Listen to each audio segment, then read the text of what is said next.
บ่ใช่ของไผคนใดคนหนึ่งนะบ่ใช่ของพระพุทธเจ้าแต่เป็นสิ่งที่พระพุทธเจ้าค้นปะแล้วเกิดเลยยกย่องพระองค์ว่าสิ่งที่พระองค์ค้นปะเนี่ยเป็นธรรมะที่เป็นที่เปิ้งนะเป็นแนวทางที่จะนำไปสู่การหลุดพ้นแห่งความทุกข์นะหลุดพ้นแห่งปัญหาใครมีปัญหาก็จะสามารถนำคำสอนนำธรรมะที่พระองค์ได้ตรัสรู้เนี่ยนะไปแก้ปัญหาไปแก้ทุกข์นั้นนะไปแก้ทุกข์นั้น อันนี้จึงเป็นสิ่งที่น่าภาคภูมิใจที่เราเกิดมาพบพุทธศาสนาเนี่ยมีศาสดาคือพระพุทธเจ้าของเราเนี่ยเป็นตัวเป็นองค์ศาสดานะเป็นเจ้าของศาสนาพุทธนะศาสนาพุทธที่นำสิ่งที่บริสุทธิ์สิ่งที่ดีงามมาเป็นที่เปิ้งเป็นสรณะของทุกคนนะเป็นสรณะเป็นที่เปิ้งของทุกคนฉะนั้นเอามีพระรัตนตรัยมีพระพุทธพระธรรมพระสงฆ์เป็นสรณะเป็นที่เปิ้งก็ถือว่าเป็นมงคลชีวิตของเฮาทุกคนนะตลอดถึงคนอู้เองก็ต้องนะเปิ้งธรรมะนะเปิ้งธรรมนะเปิ้งธรรมเปิ้งหลายๆอย่างเปิ้งธรรมธรรมะนะคือคำว่าธรรมะนี่มีความหมายกว้างนะความหมายหลายๆอย่างนะเช่นคำว่ากุศลธรรมนะอกุศลธรรมเป็นต้นนะกุศลธรรมธรรมที่เป็นกุศลนะธรรมที่เป็นคุณงามความดีนะเป็นห้องกุศลธรรมนะธรรมของคนที่ฉลาดคำว่ากุศโลกุศละเนี่ยแปลว่าฉลาดนะคนที่ฉลาดเนี่ย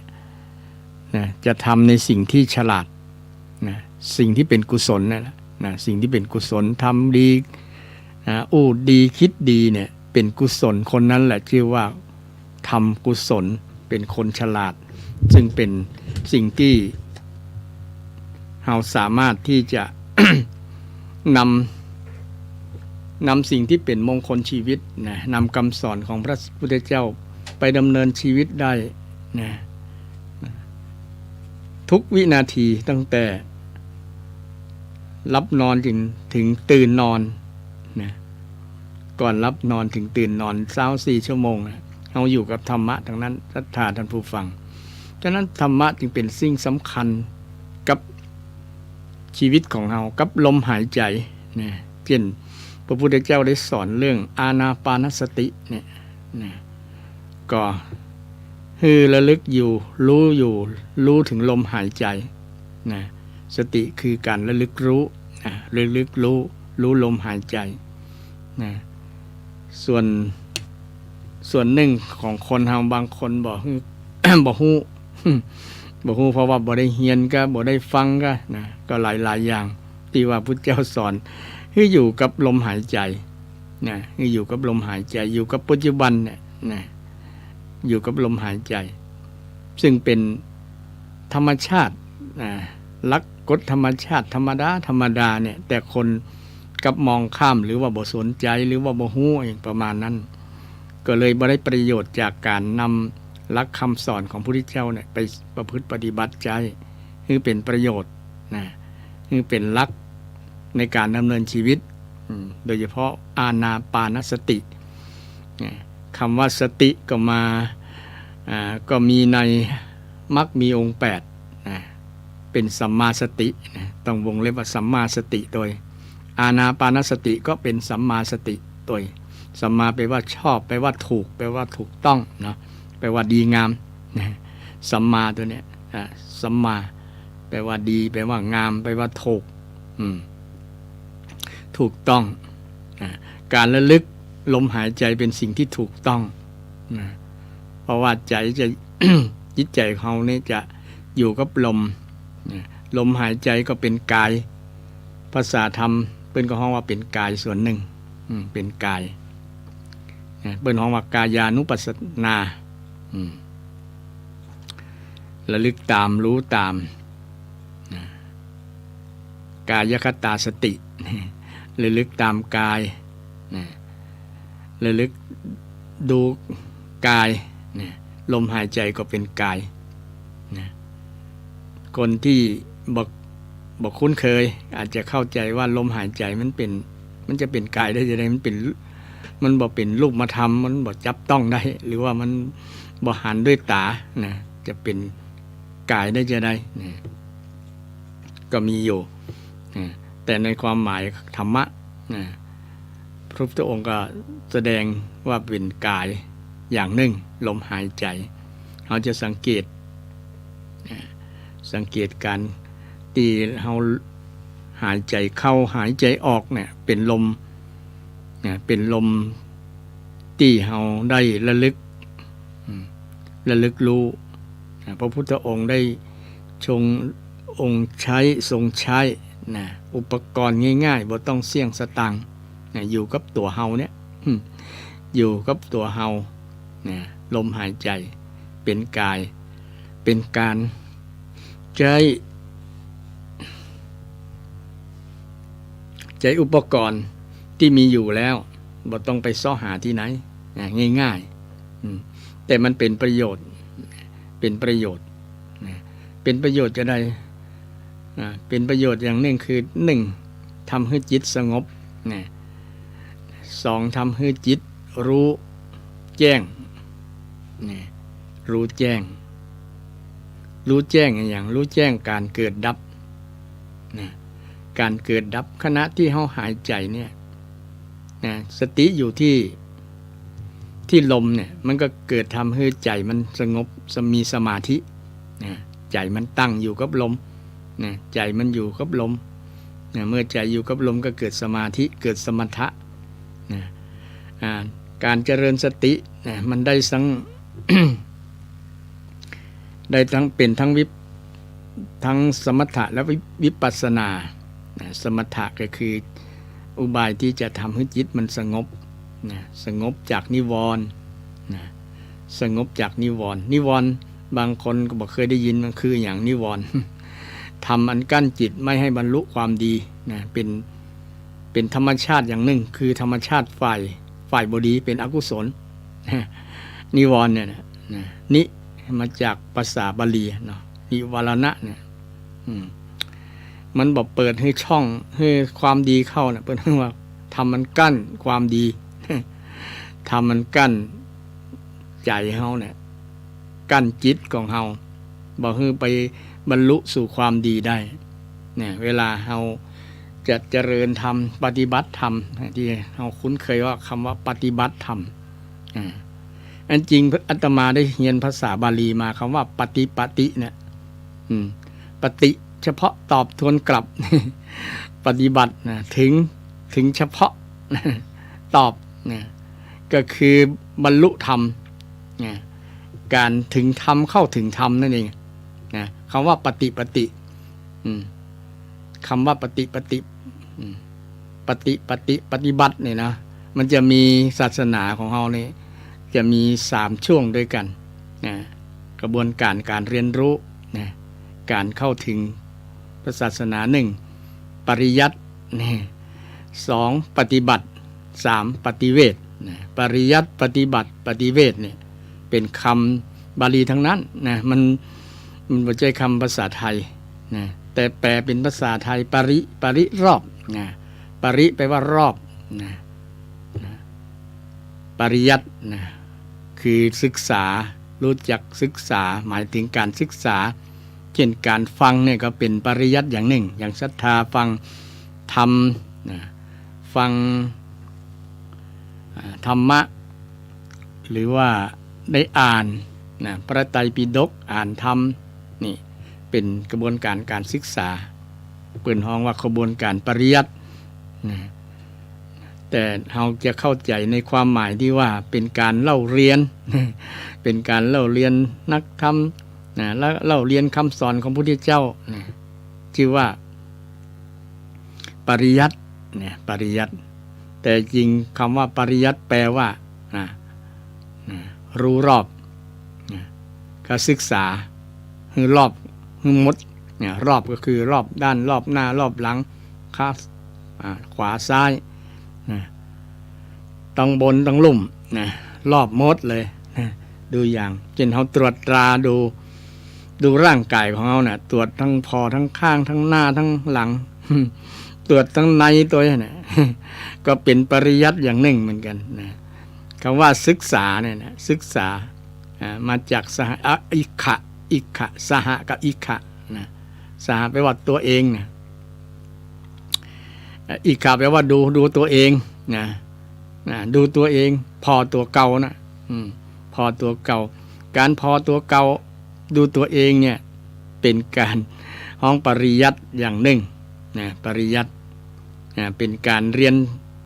ยนรัดตัวเรียนรัดพุทธเจ้าได้สอนให้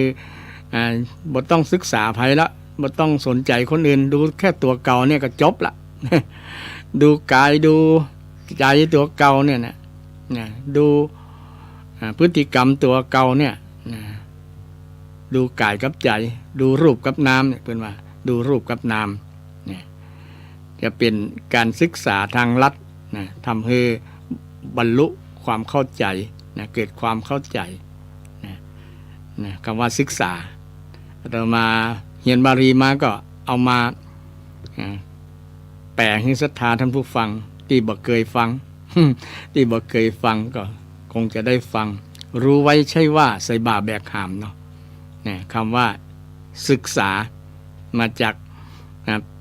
แปลว่าสหกับอิขะอิขะแปลว่าดู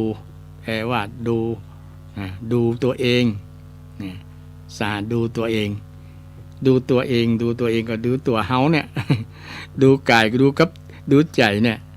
การดูกายดูใจเนี่ยเป็นปริยัติเป็นการศึกษาเป็นการดูเป็นการเล่าเรียนดูตัวเองนะร่างกายของเรากว้างศอกยาววาหนาคืบนี่เป็นมหาลัยนะมหาลัยชีวิต มหาลัยยิ่งใหญ่บ่ต้องไปศึกษาไปเรียนไหนละเรียนกายเนี่ยนะหมอที่เป็นด็อกเตอร์ทั้งหลายเนี่ยก็เรียนในกายนี่แหละนะเรียนอวัยวะอันนั้นอันนี้เนี่ยทำงานจะได้เป็นธรรมชาติเป็นมีหน้าที่อย่างตับไตไส้ปอดหมู่นี่นะฉะนั้นบ่ต้องไปเรียนไกอยู่เนี่ยนะเรียนที่นี่ก็จบนะบ่ต้องไปเรียนอย่างนักคนเฮาไปเรียนนอกไปเรียนนอกแต่ท่านเรียนอยู่ในเนี่ยมันจะจบง่ายไปเรียนนอกบ่คงจะจบนะข้ามจักรวาลไปเรียนเรื่องอันนั้นเรื่องอันนี้สปะอย่างไปเรียนดวงดาวนะถามว่าเรียนอันนั้นก็มีประโยชน์อยู่ก็มีแต่ว่ามันบ่จบเด้อนะบ่จบปัญหาบ่จบมันจบที่เรียนตัวเก่าเนี่ยเรียนตัวเฮาเนี่ย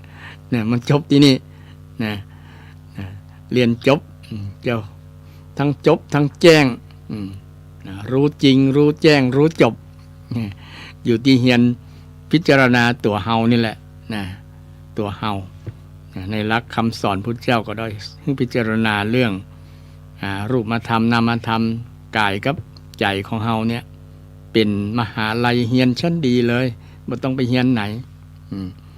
เช่นเวลาศรัทธามีปัญหาเนี่ยก็ดึงใจดึงสติเอาสติดึงตัวนะเอาสติดึงจิตดึงใจเพราะว่าสติมีหน้าที่ดึงตรึง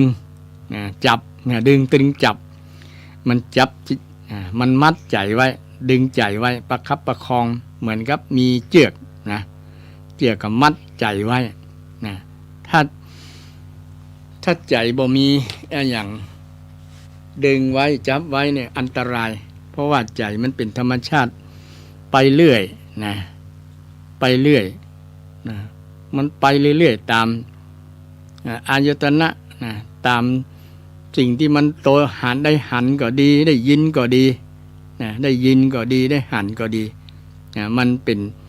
สิ่งที่ไปโตนั่นนะธรรมชาติของใจนะพันธนังจะพลังจิตตังทุลักขังทุนนิวาระยังเนี่ยนะใจมันเป็นสภาพที่นะดิ้นรนนะพันธนังจะพลังกวัดแกว่งนะมันกวัดมันแกว่งมันบ่อยู่บ่นิ่มนะมันแกว่งมันโอนไปเอ็นมา มันบ่นิ่มใจของเฮาเนี่ยมันก็เดี๋ยวก็ไปหั่นไปนี่นะไหวไปนั่นไหวไปทางนี้นะตั้งรูปตั้งได้ยินได้เสียงนะรูปเสียงกลิ่นรสเนี่ยนะมันไปโตยหั่นมันไหวไปโตยมันบ่อยู่บ่นิ่มถ้ามีสิ่งหนึ่งที่มัดมันไว้คือสตินะสติเป็นตัวมัดตัวจับตัวดึงตรึงนะตรึงคือมันอยู่นะแล้วก็มีสติแล้วก็มีสมาธินะสมาธิที่เป็นหลักเป็นหลักที่จะให้ใจได้ยึดนะสติก็เป็นหลักให้ใจได้ยึดเป็นทั้งเชือกทั้งใจให้ใจมันยึดกับสิ่งที่ ที่ใจมันจะไปทางใดนั่นไหวไปทางใดนะเพราะว่ามันไหวได้ง่ายมันไหวมันแกว่งนะผันทนังจะปลังทุลักขังใจของคนเฮาเนี่ยมันห้ามนะลองสังเกตเด้อนะศรัทธาเวลานั่งเฮานั่งรับตามันก็ศรัทธาเจริญสมาธินั่งสมาธิที่เขาเข้าใจเนาะนะใจมันจะอยู่กับศรัทธากี่นาทีนะลองถามลองสังเกตดูเนาะลองสังเกตดูเขาจะฮู้ดีมันก็นะบางครั้งเฮาพิจารณาหรือว่าเฮากำหนดที่บริกรรมว่าพุทโธพุทโธเนี่ยไอ้คำว่าพุทโธเนี่ยอยู่กับเฮาเมินก็บางครั้งมันหลุดไปนะมันก็พุทหรือโธโธหรือพุทหายใจเข้าออกหายใจเข้าพุทหายใจออกโธบางครั้งซับกันไปซับกันมาเนี่ยมันเพราะใจมันแวบไปมันโวยให้มันห้ามอย่าไปเด้อมันก็ตึงบอกฟังนะทุลักขังเนี่ยห้ามยากทุนิวารยังนิวารยังก็ห้ามยากนะบอกยากนะรักษายากแล้วก็ห้ามยากเลยห้ามยากคือนะทุนิวารยังห้ามบอกให้มันไปนั่นไปนี่เนี่ยรักษาทุลักขังนี่ทุกละคือรักษายากนะรักษายากนะรักษาบอกอย่าให้มันออกไปเด้อนะขังมันไว้ก็ยังบ่อยู่นะเหมือนกับเฮาขังไอ้สัตว์เลี้ยงบางตัวบางอย่างนะมันก็ยังปีนป่ายมันก็ยังเล็ดลอดออกมาได้ประมาณนั้นจิตใจของคนเฮาก็เหมือนกันเนี่ยเป็นอุปมาเหมือนลิงลิงมันก็กระโดดไปหั่นกระโดดไปนี่บ่อยู่นิ่มเนี่ยจิตใจของเฮาก็เหมือนลักษณะนั้นศรัทธาเนี่ยแต่มีวิธีที่จะมัดใจไว้บ่คือมันดิ้นมันอย่างได้ก็คือสติเนี่ยนะบ่คือลิงมันเอาเจือกมัดมันบ่คือมันไปทางใดอยู่กับลักอยู่กับเจือกเนี่ยเจือกจะดึงไว้ลักจะยึดมันไว้นะต้องอาศัยธรรมะคือสติและสมาธินะสติและสมาธิจะขาดกันบ่ได้นะศรัทธายังเป็นธรรมะที่มาตัวกันต้องประคับประคองกันต้องเอื้อเฟื้อกันนะถ้ามีแต่สมาธินะจิตมันนิ่งอย่างเดียวเนี่ยนะมันอาจจะรับได้นะเช่นคนขับรถมีสมาธิอย่างเดียวนะรับในได้นะ จิตมันนิ่งนะแต่มันบ่ตื่นตัวมันบ่มีรู้ตัวนะขณะนี้เขากำลังขับรถเนี่ยมีสติไอตัวรู้ตัวเนี่ยคือสตินะรู้ว่าเขากำลังกำพวงมาลัยตากำลังพอถนนมีกี่เลนรถสวนรถแซงนะ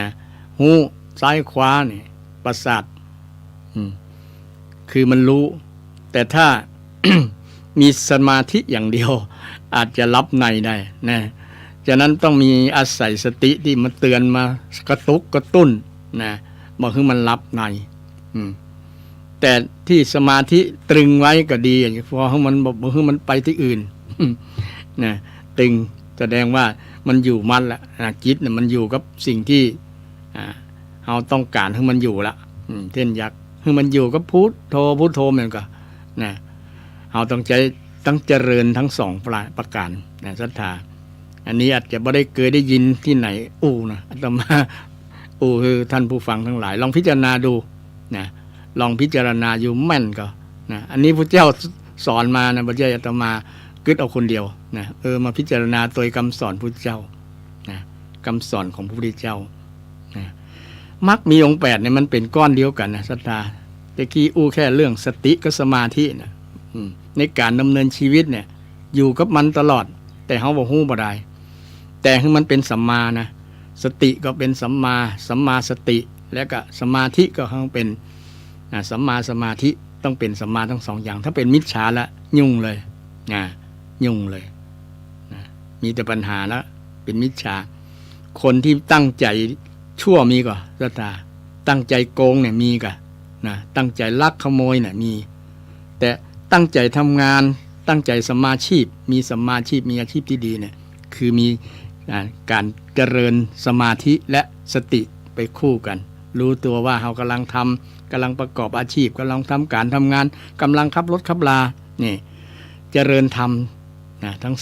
4ในขณะเดียวกันน่ะมรรคมีองค์8ก็อยู่ในนั่นแหละก้อนเดียวกันเนี่ยนะอัตถังคิกมรรคเนี่ยนะมรรคมีองค์8ตั้งแต่เข้าใจธรรมะที่ถูกต้องแหละคือสัมม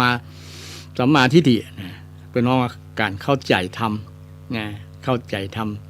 ภาษาครูบาอาจารย์ที่เพิ่นแปลว่าเห็นถูกเห็นชอบนั่นแหละคือเข้าใจถูกนั่นแหละนะเข้าใจนะคนเราถ้ามีปัญหาแล้วเข้าใจปัญหาเนี่ยมันจะเป็นนะข้อแรกที่จะเปิดประตูการแก้ปัญหานำไปสู่นะสิ่งที่จะแก้ปัญหาได้นะเปิดประตูบานแรกต้องเปิดให้ถูก หรือว่ากัดกระดุมอันแรกก็กัดถูกนะหรือว่าใส่บะตองเนี่ยเนาะภาษาคำเมือง ถ้ากัดบะตองบ่ถูกกู้มันอ่ะมันดูไปแล้วมันก็ใส่เสื้อก็ดีใส่เตี่ยวอย่างก็ดีที่มันมีบะตองนะมันก็จะอึดอัดนะมันก็จะมีปัญหาดึงไอ้ตัวอื่นให้พิษไปหมดนะเพราะว่าตัวแรกพิษแล้วไงอันนี้เรื่องการเข้าใจการเข้าใจธรรมเนี่ยที่ห้องว่าสัมมาทิฏฐิเนี่ยนะการที่เข้าใจธรรมเป็นธรรมที่พระพุทธเจ้าได้สอนได้เห็นนะเป็นพระองค์แรกนะเห็นอริยสัจสี่เนี่ย อริยสัจสี่หนึ่งในอริยสัจสี่คือมรรคมีองค์8นะมรรคมีองค์8มรรคมีองค์8อาตมาก็จะบ่อยๆแล้วเพราะว่าคำสอนของพระเจ้าทั้ง 84,000 พระธรรมขันธ์เนี่ยสรุปอยู่ในนี้แหละศรัทธาเนี่ยอยู่ในอริยสัจสี่เนี่ยนะทุกสมุทัยนิโรธมรรคภาษาบาลีเนาะนะทุกสมุทัยนิโรธมรรคนะทุกก็คือปัญหาสมุทัยก็สาเหตุทำให้เกิดปัญหานะนิโรธคือตัวมดปัญหาสภาพที่มดปัญหาและมรรควิธีแก้ปัญหานี่เป็นวิถีหรือว่าวิธีทั้งวิถีของชาวพุทธเลยที่จะนำหลักนี้ไปดำเนินชีวิตเลยแหละเปิ้นฮ้องว่าภาวนาแปลว่าทำให้เจริญทำให้มีขึ้นทำให้เป็นขึ้นนะคำว่าภาวนาไม่ใช่แค่นั่งรับตาก็เป็นภาวนาอย่างหนึ่งเป็นการเจริญสมาธิอันก็ศรัทธาแต่ภาวนานี้คือการพัฒนาจิตใจพัฒนาชีวิตของเรานี่แหละนะดำเนินชีวิตไปตามหลักมรรคมีองค์8นะมันก็จะทำให้ชีวิตของเราบ่มีปัญหาบ่มีความทุกข์ทุกคนปรารถนาอยากจะมีความสุขกันหมดนะบอกว่าจะทำอย่างละนะเป็นเป้าหมายชีวิตของคนเลยแหละนะทางพุทธศาสนาก็มีคำตอบมันยิ่งกว่าความสุขต่างหากนิพพานังปรมังสุขขัง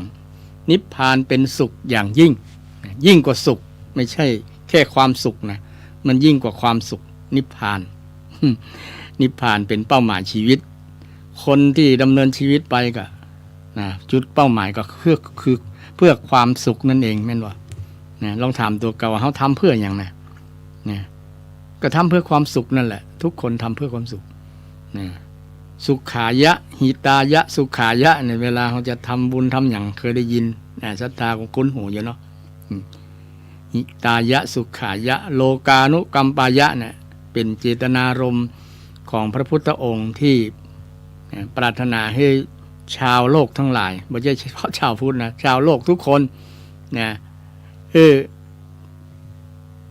มีความสุขนะพระองค์ก็เพื่อนะหิตายะสุขายะนะเพื่ออนุเคราะห์เพื่อเกื้อกูลแก่ชาวชนเป็นจำนวนมากแก่ชาวโลกโลกานุกัมปายะเนี่ยซึ่งเป็น วัตถุประสงค์นะฉะนั้นคนที่ชาวพุทธหรือศรัทธาทั้งหลายศรัทธาทุกท่านทุกคนดำเนินชีวิตใช้ชีวิตอยู่ปัจจุบันเนี่ยก็ต้อง ดำเนินตามหลักใช้คำว่าต้องเลยนะศรัทธาถ้าเอาบทดำเนินตามหลักมรรคเนี่ยมีปัญหาทุกรายทุกที่ทุกเรื่องแหละ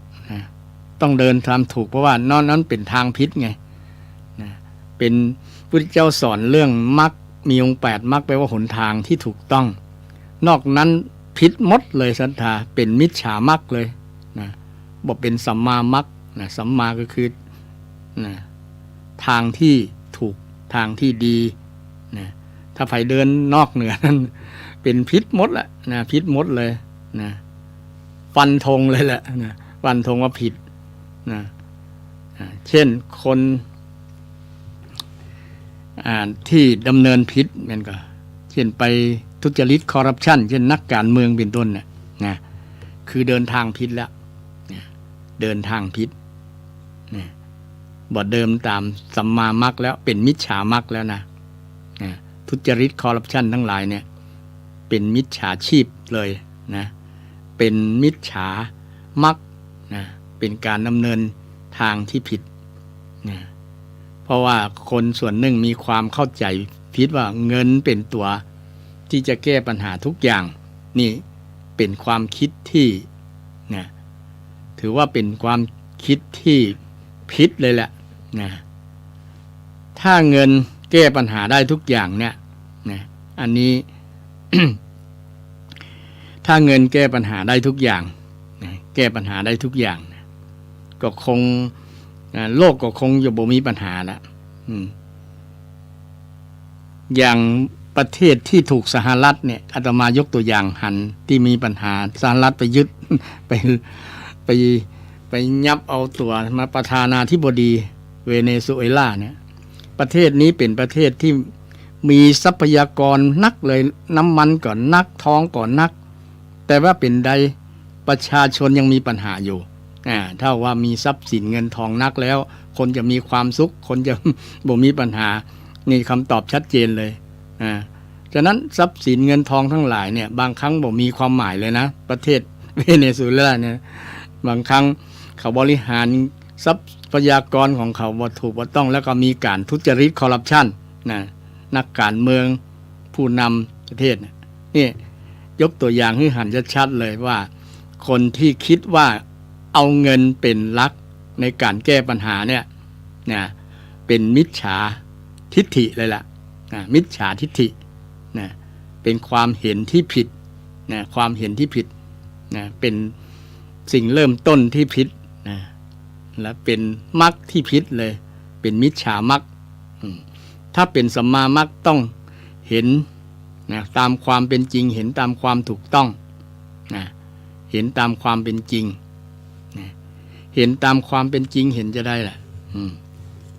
ก็เห็นชีวิตของคนเฮาเนี่ยเห็นชีวิตของคนเฮาเนี่ยจริงแล้วมันบ่ใช่ตัวตนเฮาแต่นี่พุทธเจ้าสอนให้หันความจริงของชีวิตนะชีวิตของเฮาเนี่ยบ่ใช่ตัวแต่นะมันเป็นธรรมชาติเป็นรูปธรรมนามธรรมแต่เฮาไปยึดติดว่าเป็นตัวเฮาของเฮาอันนั้นเฮาอันนี้เฮาเนี่ยนี่แหละเป็นความเห็นที่ผิดนะที่พุทธองค์หันว่าโอ้เห็นแบบนี้มันผิดแหละแล้วจะนำไปแก้ปัญหาที่ผิดนะแก้ปัญหาที่ผิดเพราะว่ามันเป็นมิจฉาทิฏฐินะมิจฉาทิฏฐิการปฏิบัติธรรมทั้งหลายที่เฮาปฏิบัติธรรมตามสำนักนั้นสำนักนี้เนี่ยศรัทธาก็เพื่อหันสัมมาทิฏฐินี่แหละหันว่ากายกับใจของเรา ไม่ใช่ตัวเป็นอนัตตานะไม่ใช่ตัวจริง บ่ใช่ตัวแต่มันเพียงการประชุมการประกอบกันขึ้นนะระหว่างดินน้ำไฟลมนะมันก็เป็นธรรมชาติอธรรมดานะเป็นธรรมะ เป็นธรรมะบ่ใช่ตัวเฮาแต่ที่ตัวเฮาแต่นี่มันบ่มีนะบ่มีนะมันเป็นธรรมชาตินะเป็นธรรมชาติที่เฮาไปยึดติดในขันธ์นี่ไงขันธ์เฮาขันธ์5ยึดติดในขันธ์5นะคนที่บ่เคยได้ยินขันธ์5ก็จะงงเนาะนะขันธ์5ก็คือกายกับใจนั่นแหละนะที่พุทธเจ้าได้แยกเป็นภาษาธรรมภาษาธรรมที่ว่ารูปเวทนาสัญญาสังขารวิญญาณรูปเวทนาสัญญาสังขารวิญญาณเนี่ยเป็นห้องขันธ์5นะเป็นแยกเป็นขันธ์เป็นขันธ์ขันธ์หนึ่งคำว่าขันธ์ก็คือกองเป็นปุ้นเป็นกองเป็นส่วนนะมี5ส่วนนี่เปิ้นให้พิจารณาให้ดูกายดูใจเฮาแบบเนี้ยถึงจะเข้าใจชีวิตที่ถูกต้องนะถ้าไปเข้าใจว่ามีตัวจริงๆมันก็จะหันแก่ตัวหันแก่ตัวอันนี้ก็ของกูอันนี้ก็ของกู มันจะยึดครองนะแต่ในที่สุดแล้วมันยึดครองบ่ได้แม้แต่ร่างกายที่เข้าใจว่าเป็นตัวของเฮาน่ะมันยังยึดความเป็นหนุ่มเป็นสาวอยู่กับเฮาบ่ได้เหมือนเลยนะมาปี69เนี่ยแก่ไปแห่งปีแล้วนะผมก็งอกขึ้นมาเรื่อยๆนะฟันก็หล่อนไปเรื่อยๆเบาไปเรื่อยๆนะมันบ่มีของเฮาแต่นะมันก็ไปตามธรรมชาตินะธรรมชาติเอาคืนนะถ้าคิดพิจารณาแบบเนี้ยมันจะมีความหันมีความเห็นนะความเห็นที่ถูกที่เข้าใจถูกความตามความเป็นจริงเนี่ยนะรู้ตามความเป็นจริงนะพุทธเจ้าเป็นสัจธรรมสัจจนิยมนะ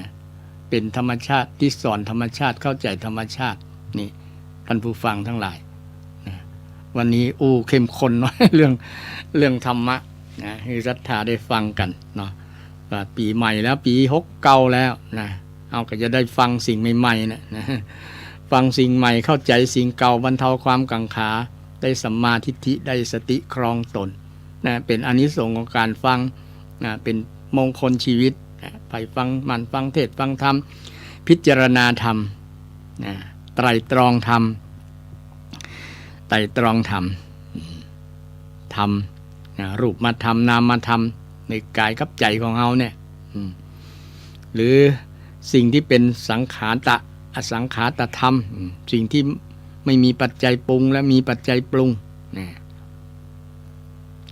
สิ่งที่มีปัจจัยปรุงก็นักกว่าสิ่งที่มีบ่มีปัจจัยปรุงไ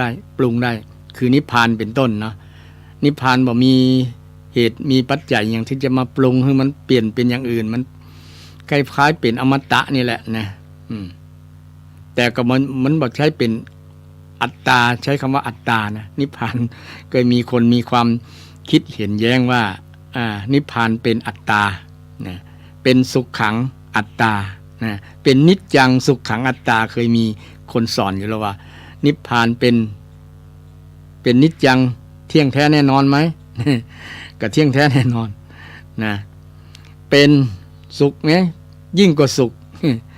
พุทธเจ้าว่าบ่ใช่เป็นสุขนะมันยิ่งกว่าความสุขมันเหนือสุขนะนิพพานเนี่ยนะนิพพานมันยิ่งกว่าสุขไม่ใช่ความสุขแต่มันยิ่งกว่ามันดีกว่าสุขนะหายังจะมาเปรียบยากนะสุขมันยังมีเป็นอนิจจังหรอเดี๋ยวก็สุขเดี๋ยวก็ทุกข์เนี่ยมันมีขึ้นมีลงนะมีขึ้นมีลงจริง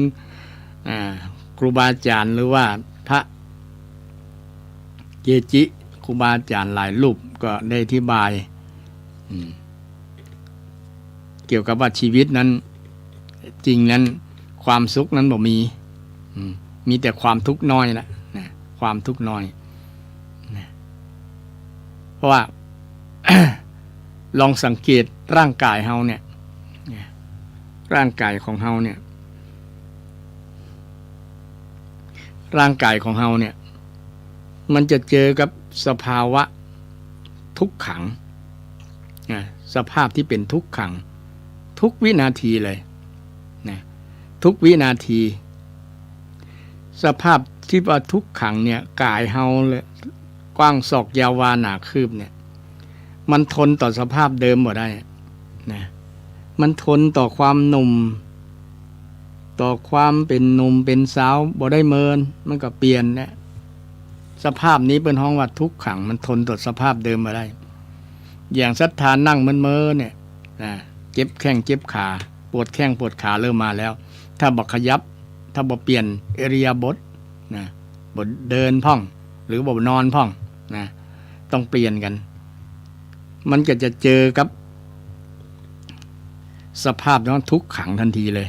นั่นก็ศรัทธาทุกขังคือสภาพที่ทนบ่ได้นะทนบ่ได้มันปวดมันเจ็บนะอย่างที่เปิ้นปฏิบัติธรรมเนี่ยเพื่อให้หันความทุกข์นั่นแหละนั่งเมินๆเนี่ยศรัทธาปวดแข้งก็โอ้บางคนว่าแข้งจะปุ๊ดจะขาดไปเลยนะบางคนนั่งได้เป็นชั่วโมงนะจริงเปิ้นให้นั่งให้หันทุกข์นั่นเองนะหันความเจ็บแข้งเจ็บขาเนี่ยหันทุกข์นั่นเองให้ศรัทธาหันทุกข์หันสภาพที่ทนบ่ได้บางคนนะมีความคิดว่าถ้าไผอดทนได้ก็แสดงว่าเยี่ยมนั่งเป็นชั่วโมงเนี่ยจริงเปิ้นฝึกเปิ้นนั่งบ่อยๆมันก็นั่งได้เนาะนั่งบ่อยแต่มันบ่หันนะอย่างหันทุกข์ไงนะคนที่บ่เคยเนี่ยจะหันทุกข์ง่ายนะหันทุกข์ง่ายฉะนั้นเปิ้นบางสำนักเนี่ยเปิ้นจะบ่ใช้อาสนะรองเลยนั่งดิบๆนั่ง กับแป้นกับกระเบื้องเนี่ยนะมันจะหันทุกข์ได้ง่ายนะหันทุกข์ได้ง่ายจะหันความจริงได้ง่ายไงนะเพราะว่าทุกข์เนี่ยมันมีอย่างมาปิดบังบ่ให้หันก็คืออริยบทเนี่ยคืออริยบททั้งยืนเดินนั่งเนี่ยมันเปลี่ยนกันนะมันก็บ่หันเนาะบางคนพอเจ็บสักหน่อยก็ขยับแล้วเปลี่ยนเอาขวามาทับซ้ายเอาซ้ายมาทับขวาหรือว่าเหยียดนั่งเปลี่ยนท่านะนั่งพับคัดสมาธิพ่องนั่งพับเพียบพ่องนั่งเหยียดแข้งพ่องเดี๋ยวนี้บางสำนักเปิ้นก็เอาเก้าอี้สบายยิ่งหันทุกยาก ยิ่งหันทุกยากแต่ที่หันทุกได้ง่ายที่บ่ต้องทรมานหันทุกได้ง่ายที่บ่ทรมานนักก็คือดูลมหายใจนะหันความเกิดดับนี่แหละนะหันความเกิดดับของลมหายใจมันเข้าสักกรรมมันก็ออกกับเข้านี่นะคืออันลมหายใจอันแรกมันก็ดับไปแล้วนะคือหายใจเข้านะก็มาหายใจออกมันสืบต่อกันที่เฮาบอกมันติดต่อกันจนเฮาบ่ฮู้ระหว่างมันดับมันเกิดนะมันดับมันเกิดอันนี้เป็นการพิจารณาหันไตรลักษณ์นะศรัทธานะไตรลักษณ์ท่านผู้ฟังทั้งหลายไผที่มีความหันจะใดก็กลิ้งกลางมาได้เนี่ยประสบการณ์มีก็เวลาเปิ้นให้นั่งสมาธิเนี่ยจริงได้ทั้งสมถะและวิปัสสนาบางคนนั่งเมินที่นั่งเมินได้ก็คือได้สมาธิอยู่กับพุทโธยุบหนอพองหนอหรืออยู่กับนับลูกประกรรมมันนับได้ครบนี่แสดงว่าสมาธิดีก็มีความสุขจิตมันสงบแล้วเนาะจิตบ่ฟุ้งซ่านบ่รำคาญบ่หดหู่บ่เคลิบเคลิ้มอหย่างต่างๆบ่มีนิวรณ์รบกวนนั่นแหละนะบ่มีนิวรณ์รบกวนนั่นแหละนะเป็นสภาพใจที่มันได้พักผ่อนมันมีความสุขเปิ้นฮ้องว่าสมาธิสุขบางคนก็สมาธิสุขแต่มีกรณีบางคนที่มีเปิ้นฮ้องพุทธจริตนะคือมีเจริญสติปัญญามีปัญญานักตั้งสติปัญญามีเหตุมีผลอย่างต่างๆเนี่ยเปิ้นก็บ่ค่อยชอบหมู่สมาธิตัวใดนะเปิ้นจะพิจารณาธรรมที่มันง่ายมันเกิดความรู้ความเข้าใจนะความรู้ความเข้าใจเวลานั่งนะจะหันทุกข์นะจะหันทุกข์อันนี้อธิบายเกี่ยวกับเรื่องความสุขความทุกข์นะโดยเฉพาะความทุกข์เนี่ยเป็นอริยสัจอันแรกเลยที่พระเจ้าสอนนะทุกขังเนี่ยนะคือสภาพที่ทนสภาพเดิมบ่ได้นะต้องเข้าใจร่างกายและใจของเราคือหูตามความเป็นจริงแบบเนี้ยมันเป็นจริงทุกชาติทุกศาสนาทุกภาษาเนี่ยเหมือนกันหมดเลยนะร่างกายอวัยวะ32ประการมีไข้หัวมียิ้มมีให้ มีอย่างเหมือนกันหมดธรรมชาติร่างกายเนี่ยนะเหมือนกันมันจะพิจารณาธรรมเหมือนกันหมดแต่จะคนภาษาเพื่อสื่อนะที่แตกต่างกันด้านนอกนั้นเหมือนกันหมดนะมีหิวมีอยาก มีโลภมีโกรธมีหลงเหมือนกันหมดนะทุกชาติศาสนาทุกภาษาทุกคนทุกสรรพสิ่งทุกสรรพสัตว์เลยนะหรือว่าทุกสรรพสิ่งก็ยังใจได้อยู่เป็นธรรมะที่ตกอยู่ในทุกขังสิ่งที่บ่มีใจคล้องเป็นอย่างอื่นเช่นรถลาบ้านหรือว่าสิ่งที่มันบ่มีใจคล้องทั้งหลายมันก็มีสภาพที่ตกอยู่ในทุกขังเช่นเดียวกันเหมือนกับสิ่งที่มีชีวิตจิตใจเหมือนกันเช่นบ้านของเราเนี่ยมันอยู่มันเมินกับทนต่อสภาพดินฟ้าอากาศบ่ได้เนาะหลังคาก็หัวสีก็ซีดจาง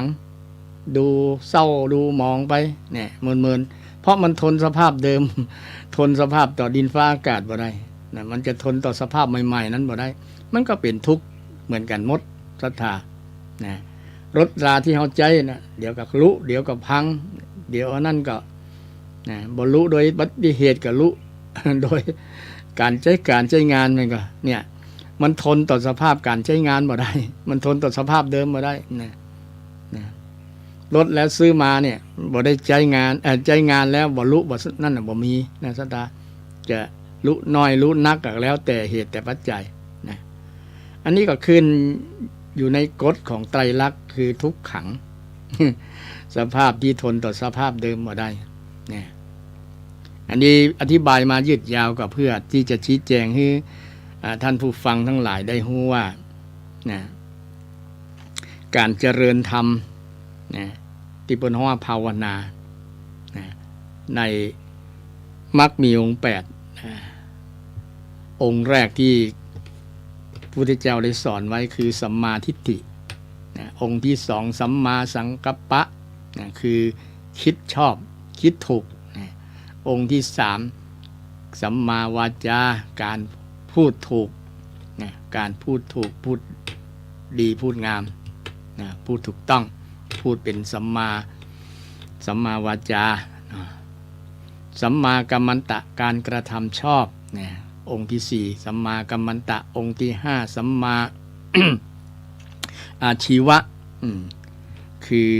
มีอาชีพที่ชอบถูกต้องไม่เป็นมิจฉาชีพไม่เป็นอาชีพทุจริตองค์ที่6สัมมาวายามะนะคือเพียรชอบนะเพียรชอบนะเพียรถูกนะองค์ที่7สัมมาสตินะระลึกชอบนะระลึกรู้ชอบนะองค์ที่8สัมมาสมาธินะตั้งใจชอบตั้งใจถูกนะทั้ง8ชอบทั้ง8ถูกเนี่ยเป็นหนทางการดำเนินชีวิตของชาวพุทธชาวโลกนะชาวพุทธชาวโลกบางคนก็เจริญมีอยู่นะปฏิบัติอยู่แต่บ่ฮู้ได้ว่าเปิ้นฮ้องว่าหยังนะเปิ้นฮ้องว่าหยัง เพราะว่ามันเป็นภาษาบาลีมันจำยากเนาะก็มีหลายคนทีเดียวน่ะนะจำบ่ได้หรอกมักมีองค์8มี8ข้อเนี่ยจะฮื้อไล่ฮื้อว่าเนี่ยมีน้อยคนนะหรือว่าศรัทธาท่านใดจำได้ก็เรียนเชิญเจริญพรเลยเนอะและเข้าใจในธรรม8ข้อมักมีองค์8เนี่ยนะก็เป็นสุดยอดถือว่าเข้าถึงนะได้เรียนปริยัติแล้วนะปริยัติปฏิบัตินะก็เข้าถึงนะปฏิเวทแทงตลอดปฏิเวทแปลว่าแทงคือได้บรรลุผลละนะบรรลุผลปฏิเวทคือบรรลุผลปฏิบัติคือเข้าใจเข้าถึงละเข้าใจนะเข้าถึงเฉพาะธรรมนะธรรมที่เราได้ศึกษาได้เข้าใจนะ เรียนรู้ปริยัติเรียนรู้ปฏิบัติเข้าถึงเข้าใจแล้วก็แทงตลอดได้ผลบรรลุผลบรรลุผลคือปฏิเวทปฏิเวทปริยัติปฏิบัติปฏิเวทซึ่งเป็นหลักของการปฏิบัติของชาวพุทธชาวโลกที่อยากจะพ้นจากปัญหาพ้นจากความทุกข์พ้นจากความทุกข์พ้นจากความทุกข์ด้วยการดำเนินมรรคมีองค์8มรรคมีองค์8ตะกี้ได้อู้เรื่องมรรคมีองค์8องค์แรกองค์แรกก็คือสัมมาทิฏฐิเข้าใจถูกต้องการเข้าใจถูกต้องเข้าใจเรื่องกายเรื่องใจของเฮาเนี่ยหรือว่ารูปกับนามที่ภาษาพระเปิ้นห้องเข้าใจในขันธ์5ขันธ์5รูปเวทนาสัญญาสังขารวิญญาณเนี่ยเข้าใจว่ามันเป็นอนิจจังทุกขังอนัตตาเนี่ยเข้าใจ3ลักษณะเป็นว่าไตรลักษณะลักษณะ3ประการคือทุกขังอนิจจังทุกขังอนัตตาอนิจจังทุกขังอนัตตาอาตมาอยากจะใช้คำภาษาไทยจำง่ายๆว่าอนิจจังคือไม่เที่ยงบ่เที่ยงภาษากำเมืองบ่เที่ยงอนิจจังทุกขังบ่ทนทุกขังนี่บ่ทนต่อสภาพเดิมอนัตตาบ่ใช่ตัวแท้นะสรุปก็คือไม่เที่ยงไม่ทนไม่แท้ไม่เที่ยงไม่ทนไม่แท้นี่คือลักษณะ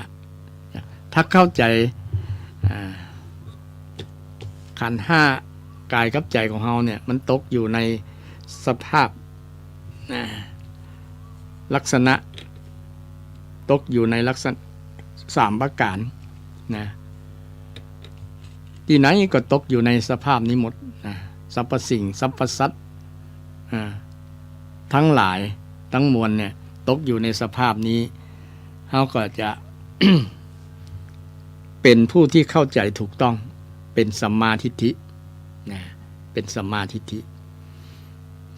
และเมื่อเกิดปัญหาต่างๆเมื่อมีปัญหาต่างๆมาเขาก็จะได้แก้ไ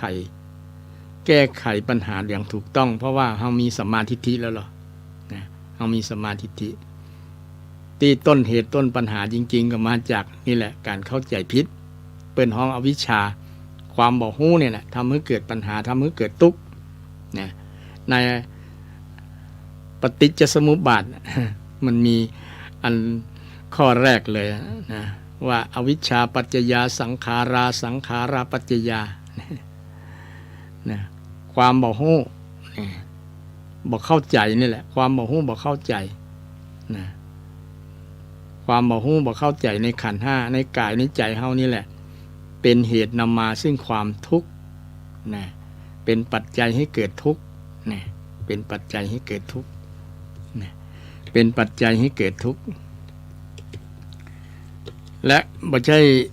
ถ้าอูแบบนี้บ่ใช่ว่ามีปัจจัยเดียวที่ทำให้เกิดทุกข์อวิชชาเดียวก็ตัวใหญ่ๆจริงๆมันรวมมาจากอวิชชาต้นเหตุจริงๆมาเอาจากวิชชาและข้อย่อยอื่นๆก็มีทั้ง24อย่างที่เป็นต้นเหตุทำให้เกิดทุกข์ทำให้เกิดทุกข์ทำให้เกิดทุกข์ทำให้เกิดสภาพที่บ่สบายใจบ่สบายกายและทนต่อสภาพเดิมบ่ได้ทนต่อสภาพเดิมบ่ได้สภาพสังขารทนสภาพเดิมไม่ได้แต่อวิสังขารคือนิพพานเนี่ยทนต่อสภาพเกี่ยวกับบ่ขึ้นอยู่กฎไตรลักษณ์เลยเป็นแต่มันเป็นอนัตตาจะว่าเป็นตัวใช้คำว่าตัวก็จะไปยึดในตัวเห็นละเนาะจะเป็นอัตตาเห็นละจะเป็นอัตตาแต่ทุกสิ่งทุกอย่างมันไม่ใช่ตัวเป็นอนัตตาเนี่ยบ่ใช่ตัวบ่ใช่ตัวแล้วอย่างเฮาตัวเฮาเนี่ยที่สมมุติกันว่า เฮาเนี่ยเขามึงกูเนี่ยก็คือเป็นสมมุติไงนะสมมุติเฮามาติดในสมมุตินะจริงตัวเฮาตัวกูตัวคิงตัวหาสมมาเนี่ยที่ใจคำยกตัวอย่างให้หันชัดๆเนาะนะมันติดมันยึดติดตั้งแต่เขาเกิดมานั่นแหละนะพ่อแม่ก็ตั้งชื่อให้อย่างอาตมาตั้งชื่อให้ว่าจำลองเนี่ย เด็กชายจำลองเรียนเข้าก็เป็นหนุ่มมาขึ้นกับนายจำลองนะบวชได้บวชก็เป็นพระจำลองนี่พระบวชแต่นะพระจำ แต่ก็ภาคภูมิใจแล้วนะพ่อแม่ตั้งชื่อให้แล้วล่ะแต่เฮาไปติดว่าเฮาจำลองแล้วเนี่ยไผมาด่าชื่อจำลองเนี่ยก็โคตรเพราะว่ามาด่าเฮาเนี่ยแต่ถ้าบ่มีชื่อเฮาแล้วเขาจะด่าไผมันบ่มีชื่อแล้วเนาะบ่มีตัวจำลองแล้วนะที่เอาไปยึดก็คือไปยึดจำลองนะยึดชื่อยึดตัวสมมุตินั่นก็เดี๋ยวนี้เปิ้นก็ตั้งชื่อคือเป็นพระครูนะพระครูสิริอมราภิรัตน์นะบวชมาแล้วได้เป็นพระมหาเปิ้นเนาะพระมหาจำลองเนี่ยพอมาเป็นเจ้าวาดทางคณะสงฆ์เปิ้นหันดีหันงามเปิ้นสนับสนุนส่งชื่อไปได้รับพระราชทานทินานามเป็นชื่อพระครูสิริเนี่ยพระครูสิริเนี่ยก็เป็นสมมุติสมมุติคือตั้งเรียกชื่อกันไว้ว่าท่านนี้คนนี้ชื่ออันนี้นะเช่นตั้งชื่อป่อมีป่อมาแม่คำอย่างว่าเป็นต้นตั้งชื่อกันตั้งชื่อคือห้องเรียกกันมันจะไม่ได้บทซับซ้อนกันนะจะได้จำง่ายนะเป็นประโยชน์ในการสื่อกันนะห้องกันเรียกขานกันประมาณนั้นนะการสมมุติทั้งหลายนะการตั้งชื่อนั่นแหละนะตั้งชื่อบัญญัตินี่ตั้งชื่อว่ารถอันจริงรถก็คือเล็กที่มา มาจุ่มนุมกันนะมาประกอบปรุงขึ้นเป็นจากอะไรต่างๆชิ้นส่วนต่างๆมารวมกันแล้วห้องว่าเป็นรถจริงตัวรถนั้นบ่มีร่างกายของคนเราเช่นกันถูกประกอบด้วยดินน้ำไฟลมเหมือนกับรถที่ประกอบขึ้นมีล้อมีตัวถังมีประตูมีเครื่องมีน้ำมันมีพวงมาลัยมีหลายๆอย่างครบแล้วนะปัจจัยหลายๆอย่างประกอบกันห้องว่ารถรถอาจจะมีหลายชนิดรถกระบะรถยนต์รถตู้รถบัสรถ10 ล้อรถไฟรถรางทุกอย่างถูกประกอบกันขึ้นถูกประกอบจากชิ้นอะไรต่างๆมาประกอบกันก็ตั้งชื่อกันตั้งชื่อกันขึ้นเพื่อให้สื่อกันง่ายสื่อกันง่ายแต่เราไปยึดอันนี้คือเรายังไปยึดด้วยว่าถ้าซื้อมาเป็นซื้อด้วยเงินที่ทำมาหากินมาแล้วก็ยึดว่าอันนี้รถกูรถกูที่กูทรัพย์กูเมียกูลูกกูอย่างประมาณนั้น ยึดกันของกูจริงมันแบบเป็นของไผ่บ่เป็นของไผ่ซะก่อนเป็นธรรมชาติเป็นธรรมชาติถ้าเราพิจารณาเนี่ยหันความเกิดดับหันอนิจจังทุกขังอนัตตาไม่เที่ยงไม่ทนไม่แท้บ่เที่ยงบ่ทนบ่แท้เนี่ยเขาก็จะละความเห็นผิดทีละน้อยละความเห็นผิดทุกวันในคน 8,000 กว่าล้านคนเนี่ยมีความเห็นผิดนักกว่าคนที่หันถูกศรัทธาอย่างคิดว่าอันนี้ประเทศกู อันนี้ของกูมันก็จะเป็นปัญหาแย่งชิงกันเบียดเบียนกันเพราะว่าของกูทันละอัตตาแล้วก็จะมีจะบ่มีของกูแล้วมันจะเผื่อแผ่กันได้ง่ายเช่นเผื่อแผ่กันด้วยรูปของที่การฮื้อแม่นก็ศรัทธาเพราะมีเมตตาเพราะว่าฮักกันแล้วเพราะว่าคนเฮาต้องบ่มีตัวกูนักมันจะมีเมตตานักละฮักกันถ้ามีตัวกูนักมันจะบ่ฮักกันจะบ่ปรารถนาดีต่อกัน นะบ่ปรารถนาดีต่อกันบ่สละเพื่อให้แก่กันเพราะว่ามันสละยากมันยึดว่าอันนี้ของโกใครห้ามแตะนะทรัพย์โกห้ามแตะห้ามเอาเนี่ยเลยจึงมีกฎหมายมีอะไรต่างๆปกครองเพื่อบ่ให้เบียดเบียนกันเพื่อบ่ให้เป็นปัญหาเพื่อให้ยุติปัญหาแต่ก็นั้นก็ยังมีอยู่ทุกที่ทุกแห่งทั่วมุมโลกในการที่จะแข่งแย่งกันแข่งแย่งทรัพย์สมบัติต่างๆที่ยึดว่าเป็นของกูจริงมันบ่มีของไผมันเป็นของสมบัติของธรรมชาติสมบัติผัดกันชมอย่างเช่นเงินทองเนี่ยนะเปิ้นเขียนไว้ชำระหนี้ได้ตามกฎหมายแสดงว่าเขาไปเป็นหนี้ที่ไหน คือชำระอยากสิ่งที่เขาต้องการอยากจะได้อยากจะนั่นเนาะอยากจะซื้อมานะต้องเอาปัจจัยเอากระดาษเนี่ยนะอย่างกระดาษก็สมมุตินะสมมุติว่าเป็นเงินแบงค์100ก็สีแดงแบงค์ม่วงก็500เบื้องแบงค์เทาๆน้อยกับ1,000นี่สมมุติกันแต่ทางวอติสในสมมุติเนี่ยหมู่นี้ก็มันก็บ่มีผลต่อจิตใจเฮาบ่มีผลต่อจิตใจเฮาบ่มีเงินสักบาทเหมือนคนสมัยแต่ก่อนก็มีความสุขได้แต่เดี๋ยวนี้อย่างว่านะ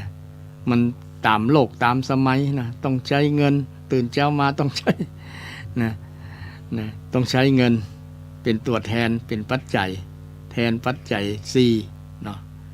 แทนปัจจัย4คนแต่ก่อนบ่ต้องใช้เงินสักบาทก็อยู่ได้นะคนบ้านนอกแต่แต่ก่อนสัก30-40 ปี40-50 ปีเนี่ยบ่ต้องใช้เงินก็ได้เลยนะ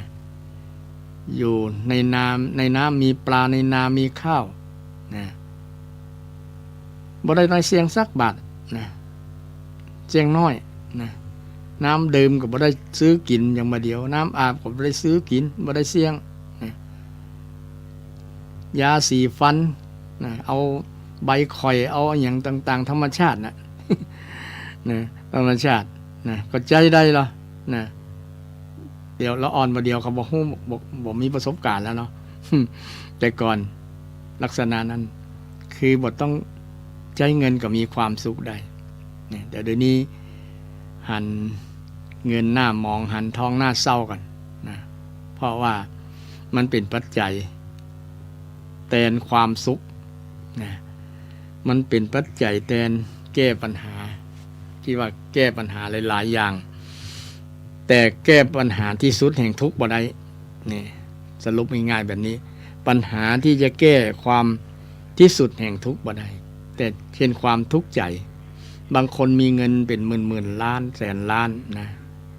บ่ทันได้ใจสักกรรมคิดกินแหนงแคลงใจว่าโอ้ถ้าย้อนอดีตได้ย้อนเวลาได้เนี่ยจะไปบริหารเงินให้มันเป็นประโยชน์นักหลายนะแต่เขาย้อนเวลาบ่ได้แล้วเลยมากินแหนงเมื่อรุนนะกินแหนงเมื่อรุนก็บางเศรษฐีหลายประเทศแล้วเปิ้นเอาก่อนที่จะละโลกไปเนี่ยกึดได้มาเลยเอาเงินมาแจกนะเอาเงินมาแจกนะเอาเงินมาแจกหรือว่าเอาเงินไปใช้สาธารณประโยชน์ที่เป็นประโยชน์กับสาธารณชนนะกับส่วนรวมนะเอาเงินไปใช้แบบนั้นคือเป็นประโยชน์ก่อนที่มันจะบ่ได้ไปใช้ประโยชน์นะก่อนที่จะคนอื่นจะมาลู่เอานะหรือว่าจะตกเป็นของแก้วมาลุน ตกเป็นสมบัติของคนรุ่นหลังนะคนรุ่นหลังก็มาลู่เอาอย่างลูกหลานคนรุ่นหลังเนี่ยก็ลู่กันแย่งชิงกันนะแย่งชิงกันจนเป็นยังไงเป็นตราบาปนะเป็นประวัติศาสตร์ที่จารึกไว้ประวัติศาสตร์จารึกในสิ่งที่บ่ดีความเป็นพี่เป็นน้องขาดสะบั้นเพราะ หันแก่เงินหันแก่สมบัติแทนที่จะเอาความเป็นพี่เป็นน้องเป็นตัวรักก่อนเรื่องนั้นคอยแก้ไขเมื่อรุนก็บ่ยอมกันนะฆ่ากันนะเพื่อจะเอาสมบัติเนี่ยนะบางครั้งก็กินแหนงใจเมื่อรุนโอ้ถ้าคิดได้เร็วกว่านี้จะดีนะแต่มันบดมันขวายเห็นแล้วนะกึดได้จนขวายนะอย่างเป็นว่าน้ำปิงพอแห้งนะ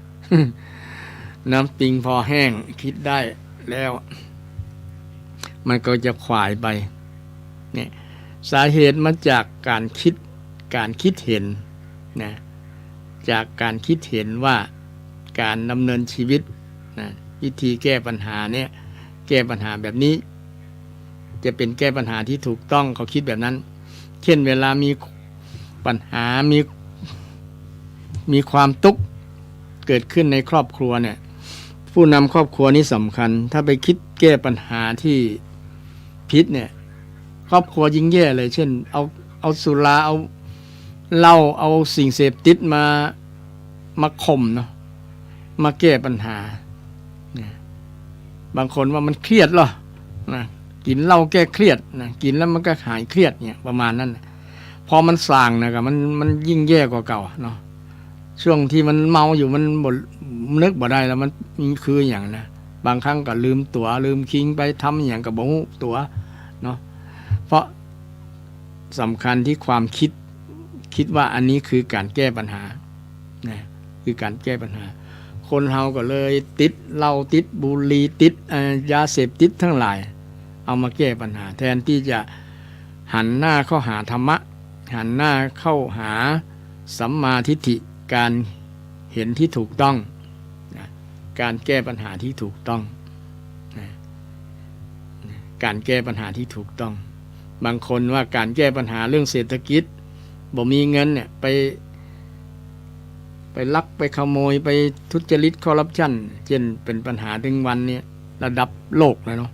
สแกมเมอร์เนี่ยหลอกลวงคนเอาเงินแบบได้เงินนักใช้เวลาน้อยเร็วๆเนี่ยหลอกลวงคนเนี่ยมันบ่นึกถึงว่าหัวอกถ้าเป็นตกตามันนะเนาะตาไอเนี่ยที่มันทำชั่วเนี่ยมันจะเป็นจะไรนะคนที่ถูกหลอกถูกอย่างโม้ตัวเนี่ยมันก็สร้างปัญหาทำให้เกิดปัญหาแทนที่จะไปขยันมันเพียรประกอบสัมมาชีพเหมือนคนที่เปิ้นรวยหลายๆคนก็เปิ้นมีความหมั่นความขยันแหละไม่ใช่ว่านอนอยู่กับตีแล้วจะรวยเลยก็มีอยู่นะแต่มีน้อยหลายที่นอนบ่ทำอย่างเนี่ยจะรวยนะคือถูกหวยนะซื้อหวยสักเนี่ยอันนั้นก็มาจากผลบุญผลการกระทำที่เขาเคยทำมาในอดีตนะเขาถึงรวยบางคนที่บางคนว่า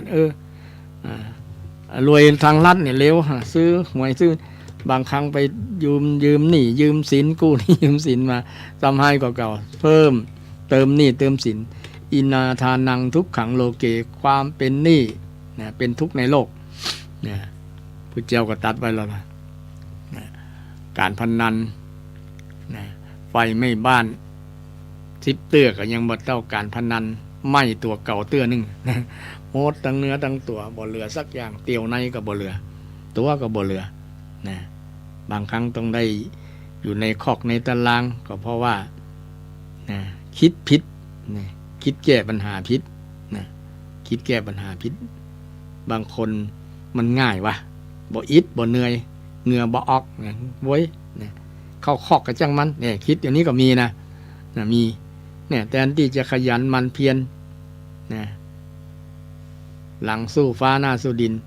เรื่องความขยันมันเพียรนะคนแต่ก่อนเนี่ยขยันนักกว่าคนมาเดียวนี่บ่ใจอวยคนแต่ก่อนนะเนี่ยรุ่นป่อรุ่นแม่รุ่นอายุ60-70ไปเนี่ยโอ้เปิ้นขยันมันนะหลังสู้ฟ้าหน้าสู้ดินแต่ก่อนนะหรือเป็นคนขยันมันเพียรทำอาชีพที่สุจริตนะบ่ไปลักขโมยไผนะเป็นปอกกาแม่กาขายครัวขายนั้นขายนี่เนี่ยเปิ้นมันเปิ้นก็จึงเลี้ยงลูกเลี้ยงหลานอยู่ได้ส่งลูกเรียนจบถึงด็อกเตอร์นะ ประสบผลสำเร็จก็เพราะมาจากความหมั่นความขยันคนแต่ก่อนรุ่นพ่อรุ่นแม่นะแต่คนเดี๋ยวนี้มันมีความขยันน้อยนะต้องใช้ว่าคนรุ่นนี้นะรุ่นนี้นะอันนี้บ่ได้ดูหมิ่นดูแคลนนะที่มีปัญหามาจากความขยันน้อยนั่นเองขี้ค้านน่ะพูดง่ายขี้ค้านเนี่ยเป็นปัจจัยสำคัญเป็นอบายมุขก่อนเนอะท่านผู้ฟังอบายมุขมี6ประการเนี่ยใน1ใน6นั้นก็คือความขี้ค้านก็เป็นอบายมุขอบายมุขแปลว่าหนทางแห่งความเสื่อมนะปากทางแห่งความเสื่อมนะไผ่เดินมาสู่หนทางเนี่ยเช่นเดินมาสู่ความขี้ค้านเนี่ยนะใจมันบ่สู้นะนักก็บ่เอาเบาก็บ่สู้นะยิ่งคนเมืองเฮาส่วนหนึ่งนะใช้คำว่าส่วนหนึ่งนะเริ่มเป็นคนที่มีความขยันน้อยนะสังเกตได้จะได้คนพี่น้องไตใหญ่แต่ก่อนเปิ้นเป็นลูกน้องนะเปิ้นเป็นลูกน้องทำการ ทำงานรับจ้างนะก่อสร้างอย่างต่างๆเนาะเป็นลูกน้องนะค่าตัวค่าแรง200 100 ปลายก็ยังมีแต่เดี๋ยวนี้ได้เปิ้นพวกความขยันเปิ้นเนี่ยเปิ้นเป็นเจ้าของเป็นเจ้านายรับเหมางานเองนี่แล้วทำให้คนเมืองแต่คนในพื้นเมืองในที่แต่เนี่ยตกงานบ่มีงานทำเพราะว่าเปิ้นคือกล้าตัวกล้าแรงแต่อีบ่ทำเพราะว่ามันถูกเนี่ย300บ่ไปละต้อง400-500นะแทนที่จะทำไปก่อนเนาะเพราะว่าเฮาก็ค่อยพัฒนานั่นไปนะพัฒนาตัวเก่าไปถ้าเอาฝีมือดีอย่างดีมันก็ต้องพัฒนาขึ้นนะค่าแรงค่าอย่างเขาก็ขึ้นตามนั้นนะถ้าเขาพัฒนาถึงเป็นหัวหน้า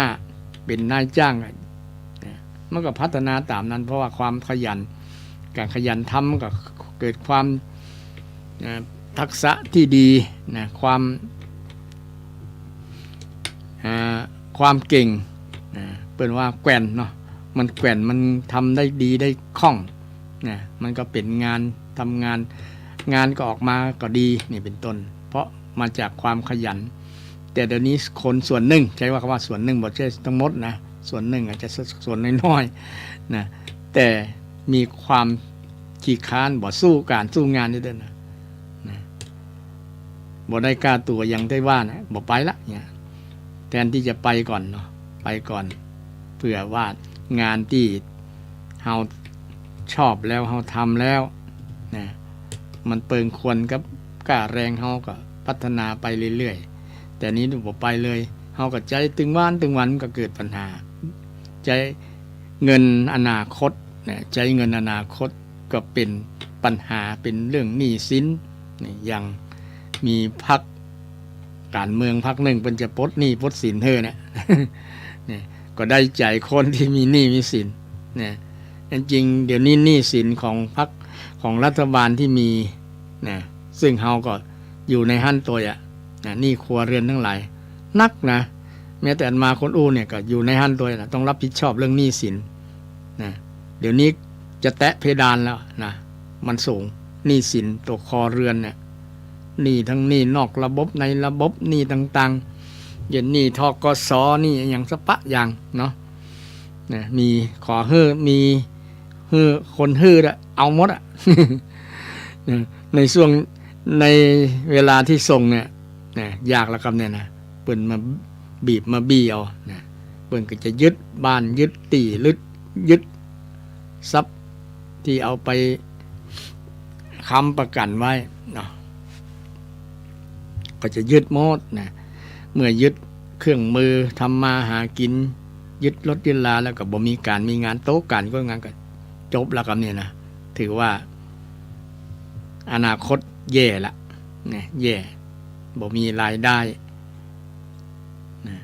รายจ่ายจะเอาที่ไหนมาเนาะนะก็เป็นหนี้เป็นสินฉะนั้นต้องพัฒนาเรื่องความขยันนี่ในทางพุทธศาสนาเน้นอยู่แล้วพระพุทธเจ้าเนี่ยเป็นยอดคนขยันนะพระองค์ได้ใช้เวลา45 พรรษาช่วงที่พระองค์ นะบรรลุแล้วก็มาทำประโยชน์นะใช้เวลาให้เป็นประโยชน์เนี่ยนะอย่างที่ได้กล่าวมาในวันที่วันพุธแล้วมาเนาะพูดเรื่องว่าพุทธเจ้านี่พระองค์บริหารเวลาใช้เวลาให้เป็นประโยชน์แล้วก็ทำงานคุ้มค่าเป็นยอดผู้ขยันนอนแค่4 ชั่วโมงพระพุทธเจ้าศรัทธานะทำงานนี้จะได้20 ชั่วโมงคนทำงาน10 ชั่วโมงก็ถือว่านักแล้วนะนี่พระองค์ทำงาน2 เท่าคนทั่วไปนะทำงานในที่นี้ทำงานเพื่อบริการนะที่จะให้คนหันคนที่กำลังตกโจรพระองค์ก็บ่ได้รังเกียจเดียดฉันนะให้ความเสมอภาคกันหมดนะบางคนจนพระองค์ยังให้โอกาสก่อนคนนะให้โอกาสก่อนคนรวยหรือว่าให้โอกาสก่อนชนชั้นฟ้ามหากษัตริย์ต่างหากนะที่ช่วงหนึ่งพระองค์ได้รับบาตรคนทุกตะแล้วมีมหากษัตริย์องค์หนึ่งเป็นไข้จะเอาบาตรไปรับบาตรพระพุทธเจ้าแต่ไปบทนั้นไปที่หลังพระองค์ก็ฮือซิดคนที่ไปก่อนคือคนจนนี่ความขยันของพระองค์เนี่ยก็เลยเป็นประโยชน์ต่อพุทธบริษัททั้งหลายภิกษุภิกษุณีบาสุกเบสิกาพระองค์เทศแสดงธรรมกับคนที่มีปัญหาตลอด45 พรรษาอย่างใช้เวลาอย่างคุ้มค่า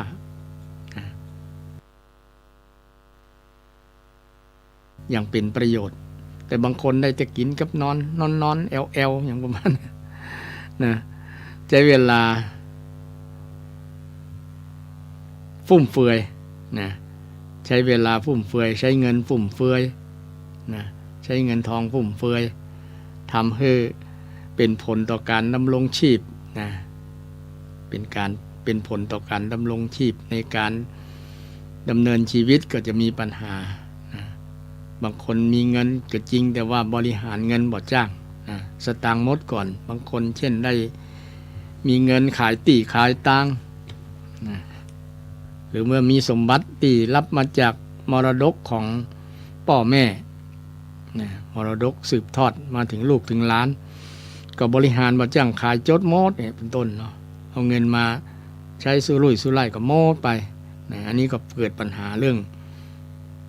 การดำรงชีพเรื่องเศรษฐกิจเรื่องปากเรื่องท้องเนาะแต่เราบางคนเนี่ยนะถูกหวยหรือว่าได้รายได้ดีอย่างเช่นนักกีฬาบางคนใช้คำว่านักกีฬาบางคนบ่บักไผ่เนาะโอ้ได้เงินที่เปิ้นคือกล้าเป็นรางวัลกล้าตำแหน่งหลายล้านทีเดียวนะแต่หมดลึงบ่มีนะกลายเป็นคนที่เคยรวย คนที่เคยรวยเพราะว่าบริหารโดยมากเอาไปเล่นนะเอาไปเล่นการพนันเล่นแม่ยิงเป็นต้นนะเนี่ยมันมีเงินแล้วก็เอา ใจเงินบริหารเงินบ่เป็นแต่ที่มีเงินแล้วก็ควรที่จะบริหารเงินคือมีวินัยเรื่องการเงินเนาะว่าปีนี้เฮาใจต่อใดนะเช่นเฮามีต่อใดล้านนะ10 ล้านเนี่ยเนาะอายุเฮาต่อใดเนี่ยต้องหารเลย เหลืออยู่ต่อใดสมมุติว่าอายุเฮา70มีเงิน1 ล้านเนี่ยเฮาก็ต้องหารระยะสมมุติว่าเราจะมีอายุสัก90 ปีนะเดี๋ยวนี้70แล้วนะเอา20 ปีไปหารล้านนะจะตกตัวใดปีละ 50,000 นะตกปีละ 50,000 เนาะนะสมมติว่าเราต้องใจปีละ 50,000 ห้ามเกิน 50,000 นะถ้าใจบ่เสี่ยงซ้ำดีนะเหลืออยู่สัก10,000 20,000เอาตบอันหลังนะเพื่อจะเอาไว้ใจไว้ กินไว้ตาพ่องยังพ่องนะตามที่เราเคยถือปฏิบัติกันบรรพบุรุษเคยปฏิบัติมาแต่บางคนใจอย่างกับโบหูนะบางครั้งลูกเต้าลูกหลานมาลูกเต้าลูกหลานมาเปิ้นห้องว่าอย่างภาษากำเมืองนะมาค่ำมา มาเบียนคุยนะมาเบียนคุยพ่อแม่พอในฐานะพ่อแม่ก็ฮักลูกแล้วนะให้ลูกไปบางคนเนี่ยโอ้นะลูกมีปัญหาพ่อแม่ก็ทุกข์ใจเพราะว่ามันเป็นธรรมชาติของพ่อของแม่เนาะทุกข์ใจอยากจะให้ลูกพ้นทุกข์นะบางครั้งลูกทำผิดกฎหมายผิดสิ่งที่บ่ดีนะพ่อแม่ก็บ่เคยว่าเคยด่าหยังเพียงแต่ปลอบเพียงแต่สอนว่าอันนี้บ่ดีเลยมันอย่างบ่ดีเนอะนะเป็นหน้าที่ของพ่อแม่แต่พฤติกรรมการกระทำของลูกเนี่ยมันทำให้พ่อแม่ผิดหวังแต่ถึงกระนั้นพ่อแม่ก็บ่ได้ละได้วางนะเพราะว่าเป็นพ่อเป็นแม่ก็เอ็นดูลูกเนาะลูกกำลังประสบปัญหาเรื่องหนี้เรื่องสินนะบางครั้งไ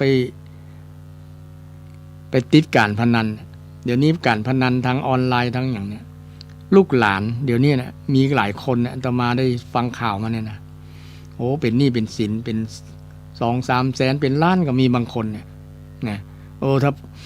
เจอลักษณะนี้ก็ถือว่าพ่อแม่ตุกใจนะเนาะนะเดี๋ยวนี้ก็ทำให้ตัวเก่าอยู่ลำบากเพราะว่าเจ้าหนี้มาทวงแล้วหรอ ทวงแล้วนะพ่อแม่ก็ทุกไปตัวทุกไปตัวเนี่ยมาจากความบ่มันแล้วก็มาจากการคิดผิดนะคิดหลมตัวไปเล่นการพนันนะออกนอกทางบ่ดำเนินตามทางมรรคมีองค์8บ่เดินตามทาง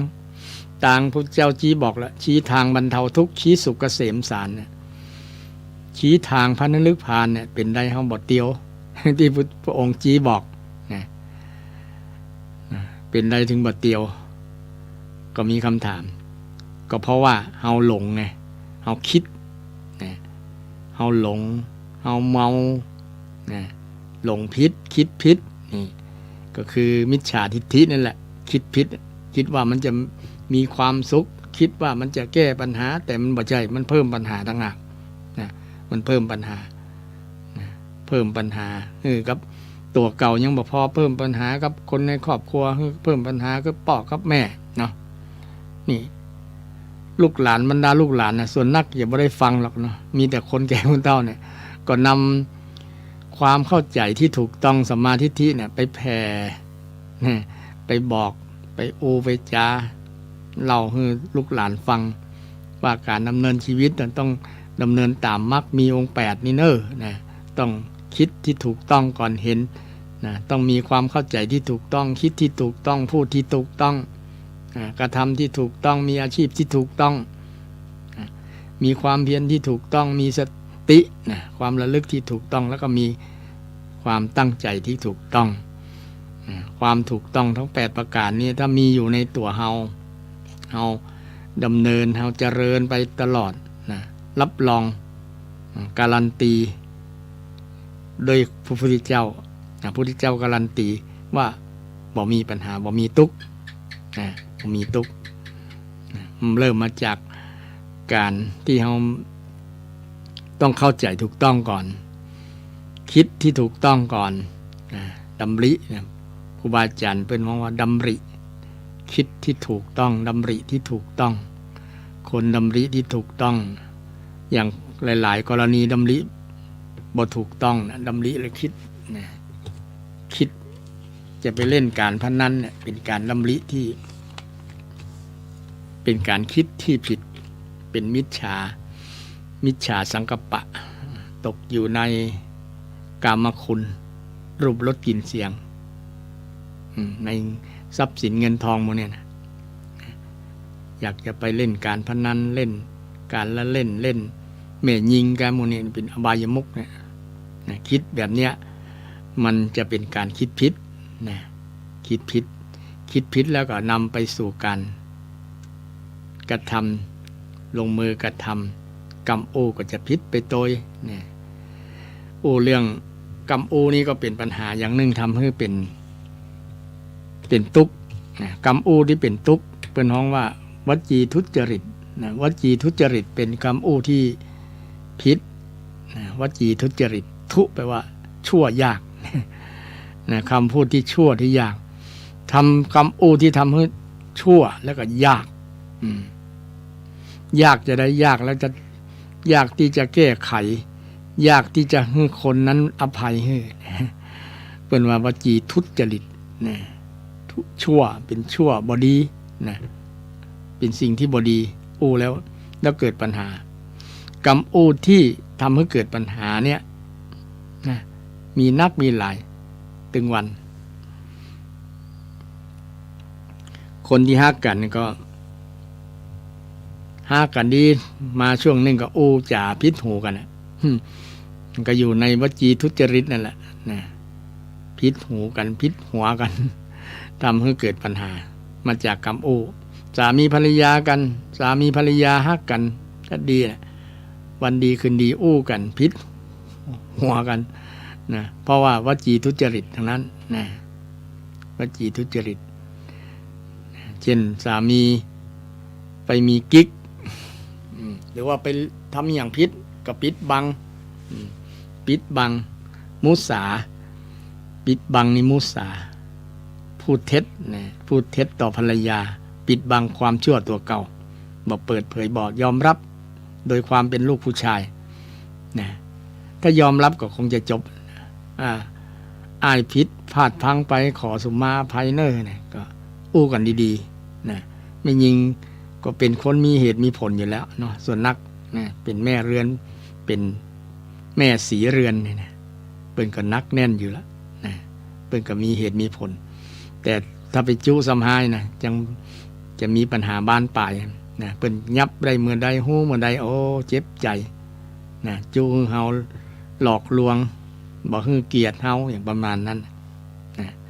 มาจากกรรมอูกรรมจ่าฉะนั้นกรรมอูกรรมจาก็เป็นสิ่งสำคัญในการดำเนินชีวิตคนเป็นสัมมาวาจานะคนที่อู้แล้วบ่มีปัญหาอู้สัมมาวาจานะอู้คำจริงพูดจริงไม่ได้โกหกพูดด้วยความปรารถนาดีด้วยความเมตตา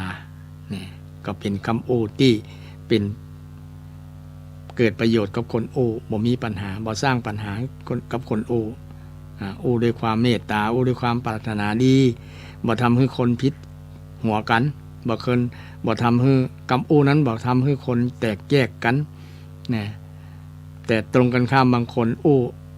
วจีทุจริตเนี่ยคือคนพิษกันนะจุคือคนพิษหัวกันว่าให้กันนะเป็นฟักเป็นไฟเนี่ยกรรมอูนี่รุนแรงแตกสามัคคีแตกถึงกับสงครามเลยนะ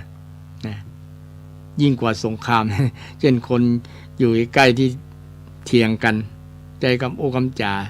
ที่บ่ปรารถนาดีต่อกันสามีภรรยาเอะอะโวยวายชกตีนะจะฆ่ากันนะบางครัวเรือนเนี่ยมีกับตึ้งวันนะก็อยู่กันนะยกเว้นช่วงที่รับนะตื่นจากรับแล้วก็เอาละนะกรรมเดิมกรรมเก่าหาแต่เรื่องหาจุดบกพร่องซึ่งกันและกันมันอยู่กับมั่วๆเหมือนตกนรกทั้งเป็น ตกนรกทั้งเป็นที่คนไม่ได้ยึดลักสัมมาวาจาเนี่ยถ้าไปยึดลักมิจฉาวาจาเนี่ยเกิดปัญหาแน่นอนหาความสุขบ่มีคนจะมีความสุขได้ก็ดำเนินตามมรรคมีองค์8คือสัมมาวาจาเนี่ยเป็นกรรมอูที่บ่สร้างปัญหามีแต่ความสุขความดีงามความเจริญเกิดขึ้นนะคนส่วนหลายก็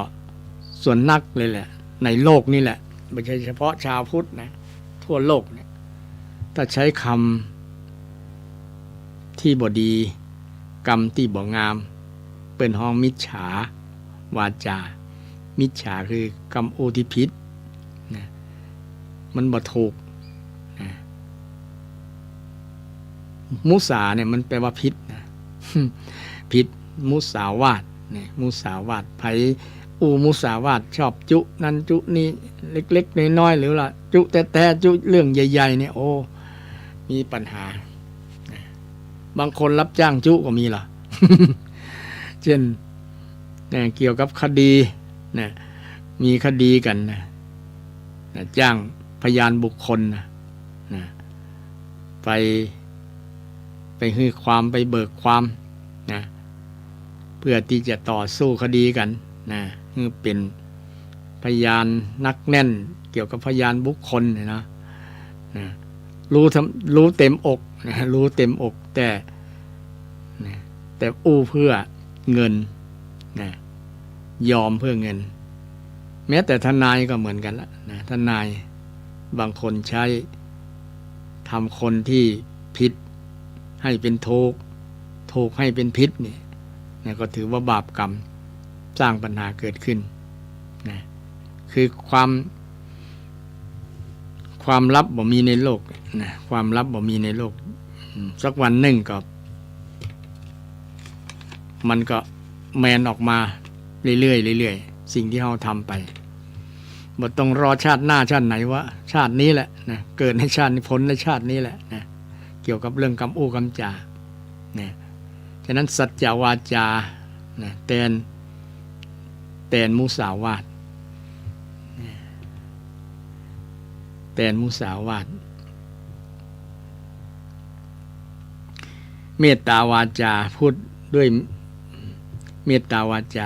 จาที่พูดด้วยความเมตตาด้วยความปรารถนาดีแตนปิสุณวาจาแปลว่าคำกรรมอูที่สอดเสียดแทงสอดเสียดทำให้คนผิดกันทำให้คนทะเลาะกันทำให้คน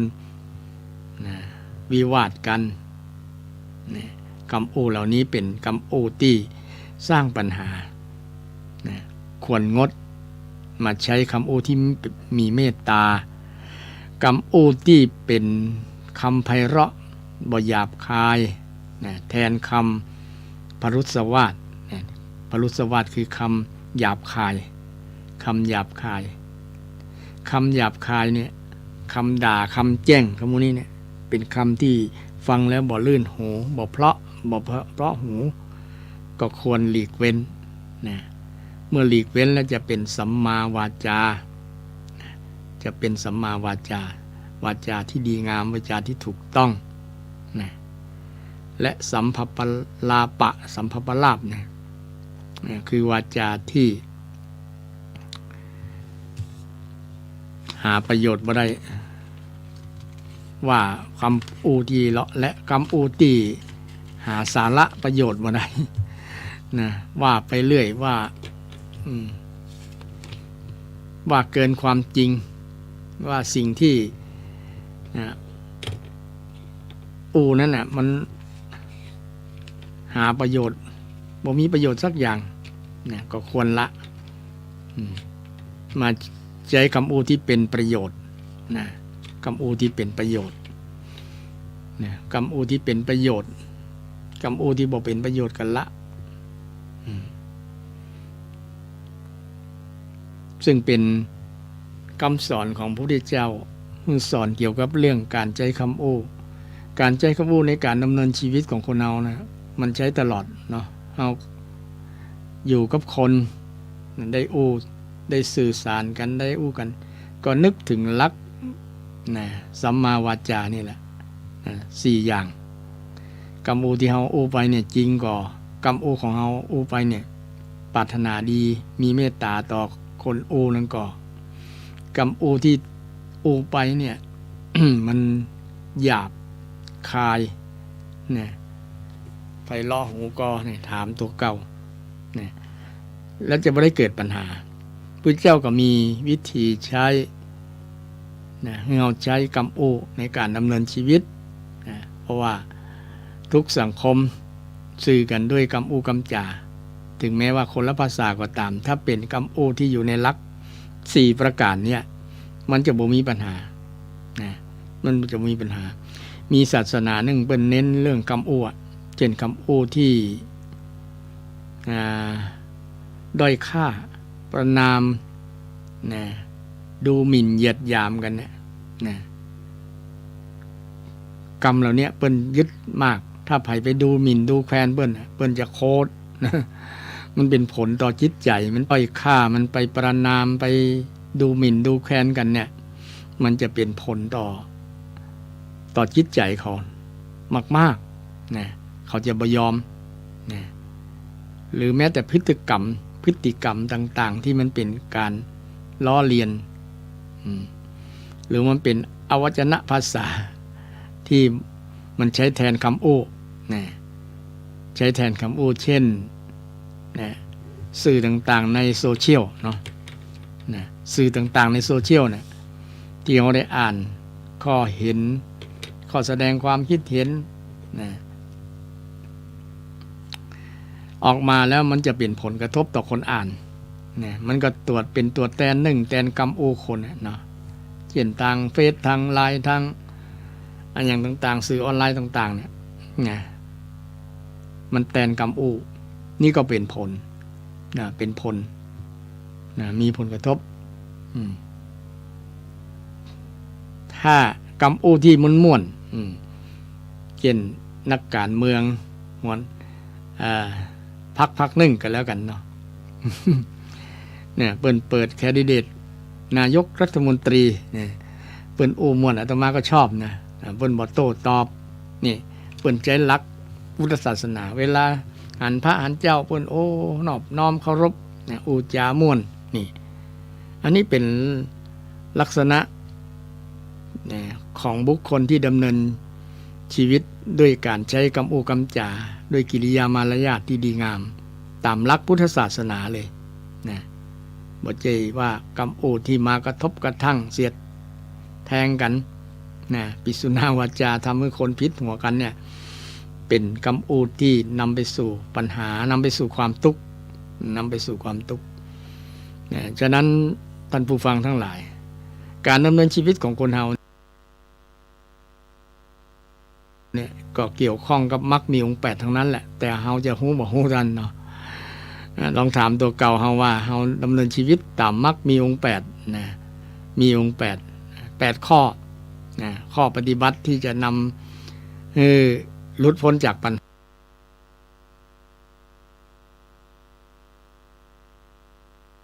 หาหลุดพ้นจากความทุกข์เนี่ยเริ่มตั้งแต่สัมมาทิฏฐิสัมมาสังกัปปะสัมมาทิฏฐิคือความเห็นที่ถูกเข้าใจที่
บ่ได้เพราะว่าเราอาจจะบ่เคยฟังบ่เคยศึกษานะหรือว่าศึกษาน้อยจำบ่ได้เมื่อเราได้ศึกษากรณีของอริยสัจนี่พุทธเจ้าว่าต้องรีบศึกษาเลยนะเปิ้นอุปมาประไมยไว้ว่าบุรุษที่ไฟไหม้ศีรษะเนี่ยถือว่าเป็นกิจด่วนแล้วนะยังบ่ด่วนเต้า อริยสัจสี่เลยนะต้องศึกษาให้เข้าใจอริยสัจสี่นะเป็นกิจด่วนมากเลยนะเปิ้นอุปมาประไมยบ่ได้นะ ว่าคนที่ถูกไฟไหม้ศีรษะเนี่ยขนาดไฟไหม้หัวแล้วยังต้องมาศึกษาอริยสัจสี่ก่อนโอ้แสดงว่าเป็นสิ่งที่เร่งด่วนนะเร่งด่วนมากเร่งด่วนมากฉะนั้นชาวพุทธควรศึกษาเรื่องนี้ให้เข้าใจนะเข้าใจแล้วนำไปใช้กับชีวิตจริงได้ถึงจะเกิดประโยชน์ในการนับถือพระพุทธศาสนาที่เราได้เป่งได้อูจาได้สมาทานว่าพุทธังสรณังคัจฉามิธัมมังสรณังคัจฉามิสังฆังสรณังคัจฉามิโดยเฉพาะธัมมังสรณังคัจฉามิเฮาเอาพระธรรมเป็นตีจ้างตีเปิ้งเป็นที่พึ่งเป็นที่พึ่งของเราได้อย่างไรนะเพราะว่าธรรมะนี่อยู่ที่ไหนอยู่ที่ตัวของเราทุกคนนะธรรมะแต่ที่เราต้องอาศัยความเข้าใจจากพระพุทธเจ้าพระพุทธเจ้าตรัสรู้ถึงบอกว่านี่นะคืออริยสัจสี่นี้นะคือทุกข์นี้นะคือสมุทัยอันนี้นะคือนิโรธอันนี้นะคือมรรคทุกข์สมุทัยนิโรธมรรคสี่ข้อสี่อย่างเนี่ยเขาเรียกว่าอริยสัจสี่อริยะแปลว่าประเสริฐสัจจะแปลว่าความจริงอันประเสริฐสี่ข้อสี่อย่างทุกข์ก็เป็นอริยะข้อที่หนึ่งทุกข์ดังได้กล่าวในเบื้องต้นว่าทุกข์เนี่ยสภาพที่ทนได้ยากสังขารร่างกายของเรามันทนได้ยากทนบ่ได้ต่อสภาพเดิมนั้นทนต่อความเป็นละอ่อนทนต่อความหนุ่มบ่ได้ทนต่ออย่างหัวศีรษะของเฮาเนี่ยมีผมมันก็ทนต่อสภาพดำได้บ่เมินสัก40-50มันก็เริ่มงอกแล้วเห็นผมขาวมาแซมแล้ว60-70ไปก็งอกเต็มหัวแล้วแต่บางคนบ่งอกก็มันไปแก่อย่างอื่นแก่หัวเช่นตาสายตาก็เริ่มมัวเริ่มสั้นตาที่เคยหันยาวๆไกลๆหันทีมันบอกคงที่มันบอกเหมือนเดิมแล้วมันทนต่อสภาพที่ดูอย่างคมชัดคมชัดลึกนะเหมือนแต่ก่อนมาได้แล้วมันไปเนี่ยเป็นห้องว่าทุกข์นะแม้แต่สภาพของจิตใจมันก็เป็นสภาพเดิมมาได้เช่นส่วนของเวทนาภาษาพระของพุทธห้องเวทนาความรู้สึกความรู้สึกก็ทนต่อสภาพความรู้สึกนั้นได้บ่เมินเช่นคนเราจะทุกข์ได้วันค่ำก็บ่มีจะสุขวันค่ำก็บ่มีเนี่ยมันทนต่อสภาพนี้อย่างเดียวบ่ได้เมินหรือว่าความรู้สึกบางอย่างแต่ละยุคแต่ละเวลาแต่ละปีมันก็ต่างกันเช่นเป็นละอ่อนก็มีความรู้สึกอย่างหนึ่งเป็นคนใหญ่เป็นคนหนุ่มคนสาวก็มีความรู้สึกอย่างหนึ่งเป็นผู้รักผู้ใหญ่เป็นสวเป็นผู้สูงอายุแล้วก็มีความรู้สึกอย่างหนึ่งความรู้สึกทั้งอารมณ์ทั้งหลายๆอย่างที่มากระทบก็เกิดมีความรู้สึกต่างกันเช่นเกี่ยวกับความรู้สึกเกี่ยวกับรสชาติอาหารนี่เป็นต้นนะเปรียบให้ศรัทธาได้นึกได้ง่ายเช่นเป็นละอ่อนเนี่ยก็ชอบกินอาหารบางอย่างบ่เหมือนกับคนหนุ่มก็ชอบกินอาหารล้ำนี่ก็จะมีความรู้สึกว่าคนแก่คนเฒ่าไปก็มีความรู้สึกว่าสมัยเป็นหนุ่มมันยังล้ำกว่าก็มาเดียวมาหันล้ำสักอย่างเนี่ยอันก็จางอันนี้ก็เค็มนะบอกคุณย้อนอดีตเนี่ยอันนี้แหละเป็นสภาพที่ทนสภาพเดิมมาได้เป็นสภาพที่เป็นว่าทุกขังเนี่ยมันทนลิ้นเคยรับรสสัมผัสรสเปรี้ยวเค็มหวานมันเนี่ยสมัยเป็นหนุ่มมันก็ยัง รับรสชาติดีอยู่นะแต่เมื่อแก่ตัวไปแล้วมันก็กินข้าวก็จืดจางไปพ่องอย่างพ่องเพราะว่ามันประสาทรับรสชาติมันไอในความเป็นหนุ่มมันตายจากไปแล้วนะเหลือแต่ความแก่ของเราเซลล์ต่างๆมันก็แก่ไปกำน้อยเนี่ยมันทนต่อสภาพหนุ่มเซลล์ที่หนุ่มๆมาได้มันก็ตายไปเอาลองไปส่องพอในกระจกนะเอารูปสมัยเป็นสาวๆแล้วก็รูปปัจจุบันที่เราอายุ70-80นะมาส่องดูคนมันคนเดียวกันก่อนนะมันทนต่อสภาพเป็นหนุ่มเป็นเดิมมันเป็นคนแก่แล้วเนี่ยเป็นอันนี้สภาพทุกขังมันเป็นย่านเวทนาสัญญาความจำทำให้นะมันก็ทนต่อสภาพที่จะให้มันจำได้ตลอดยากแต่อาจจะมีความจำตลอดที่มันสะเทือนใจมันกระทบกระทั่งใจนักๆอันนั้นจะจำได้เมินนะแต่ความจำบางอย่างที่มันบอกกระทบกระทั่งนักเช่นเขากินข้าวคนแก่คนผู้สูงอายุนะผู้สูงอายุเนี่ยคนคิดลืมก็มีหลายคนอย่างมันลืมมันก็โคนตัวเก่า